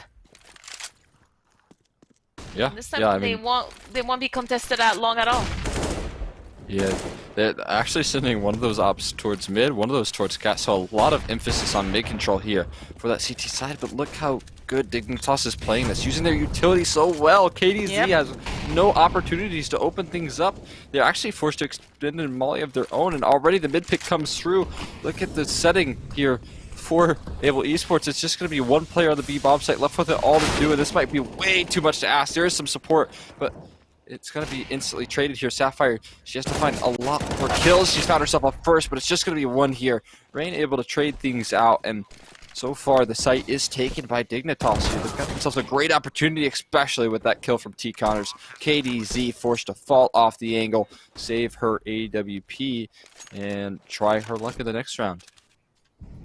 Yeah, I almost believe at some point, because Sapphire was able to stay alive for so long, and she was getting backup from mid, who the players outside of B were going down, so she didn't need to worry about it. But unfortunately, I think she missed at least an extra kill to make things doable for Abel, because, you know, not only is Dig running away with the rounds right now, they're also running away with a lot of money. You see, like, T. Connor over 6K. Same for Emily. Same for Milk and Rain. They're all balding right now. So, and QDZ is gonna fall. So it's gonna be a really, really, really rough situation for Able Esports to be in on the defense with absolutely no money. So Yeah, what are they gonna do? I imagine, 5 scouts, what? 5 It's actually working. Scout. It's working out so well. They're just nailing the shots. It's a firing range towards middle, and they find 2 kills. Emulate able to spawn one of her own there, but how on earth did that work? They've actually done some good damage. Emulate on that AWP takes down Feral to 36, and Sapphire as well, pretty low. But, I mean, it worked out so much better than I thought it would, yeah. Honestly, I've never seen this before. I like this so much that I'm speechless. This is writing it down for your cool. your strat book there, because I might pick this up in MM if things don't go. But imagine how like much this fun, idea. much fun they're having right now. They bought 5 scouts and got 2 kills right away. They're probably laughing there, you know, and cracking up, and it's probably lighting up the mood. And it's what they need to come back into this game. And you know, this round is not over. Dig is going to secure that plant, and although Rain and Emily are low on HP, we only have scouts on Abo, so it's going to be a rough round to win still. Oh. Lucard able to hit the jumping scout, though. She's still got 2 more to go. Both these players are within 1 shot here, but they're just chasing him down now. It's just going to be all on the back of Kimmy, and she's not able to connect that last one. Able to close that one out. It's Dignitas on match point. We could be looking at a pretty dominant grand finals here. That timeline is really hard to look at. It's a full-on wave of victories, up and down and up and down. So yeah, the teams are not really adapting that well right now to what's going on the server, and I do feel this is a little bit of a more inexperienced map for both teams, and you know, but Dig is clearly showing that they are at the top of NA here, because even though Abel is pulling out some crazy strats, like a 5 scout thing, they're still in the lead, 15-7. Could be the last round of this week 5, Cole. Yeah. It was a pretty dominant showing from Dig. I was surprised as to how much Abel had struggled here, but that being said, it's not over just yet, but it might just be with those 2 kills from Thea. It's now Bukard trying to rotate in. She's got herself an M4 here, but she's got to find a kill. She's got to shut down Thea. She's just going to be taken down. Rain from mid able to find those shots. Even finds a second before burning into the molly. KDZ, she's had herself a hell of a game on overpass. Can she do it? It might be too tall of a task here for her, as she's trying to make her way towards that B-bomb site, but time's going to start to tick. And so are her chances of winning this round. T. Connor's pushing straight through the flames to end the chances of Able Esports. It's Dignitas 16-7, and they are taking that 150 points. 150 points. I think you mean 100 points, right? 100 points? Wait, I could be off. I think it's 100 point, and second is 75. So it's only a 25 point difference, but still Dig here. Let me confirm this. Dig winning for the 2nd time since week 1. They are at the top of the world versus Able. But what a dominance from Dig. this whole bracket was pretty impressive from them. I'm so happy to see 4 of Dig in the server playing those events. They're looking like the star that they are. And Rain was on top on this map. So every time that I watch Dig, it's a different player on top, whether it's Tia, Rain, Milk, Am I missing anyone? No, I'm not.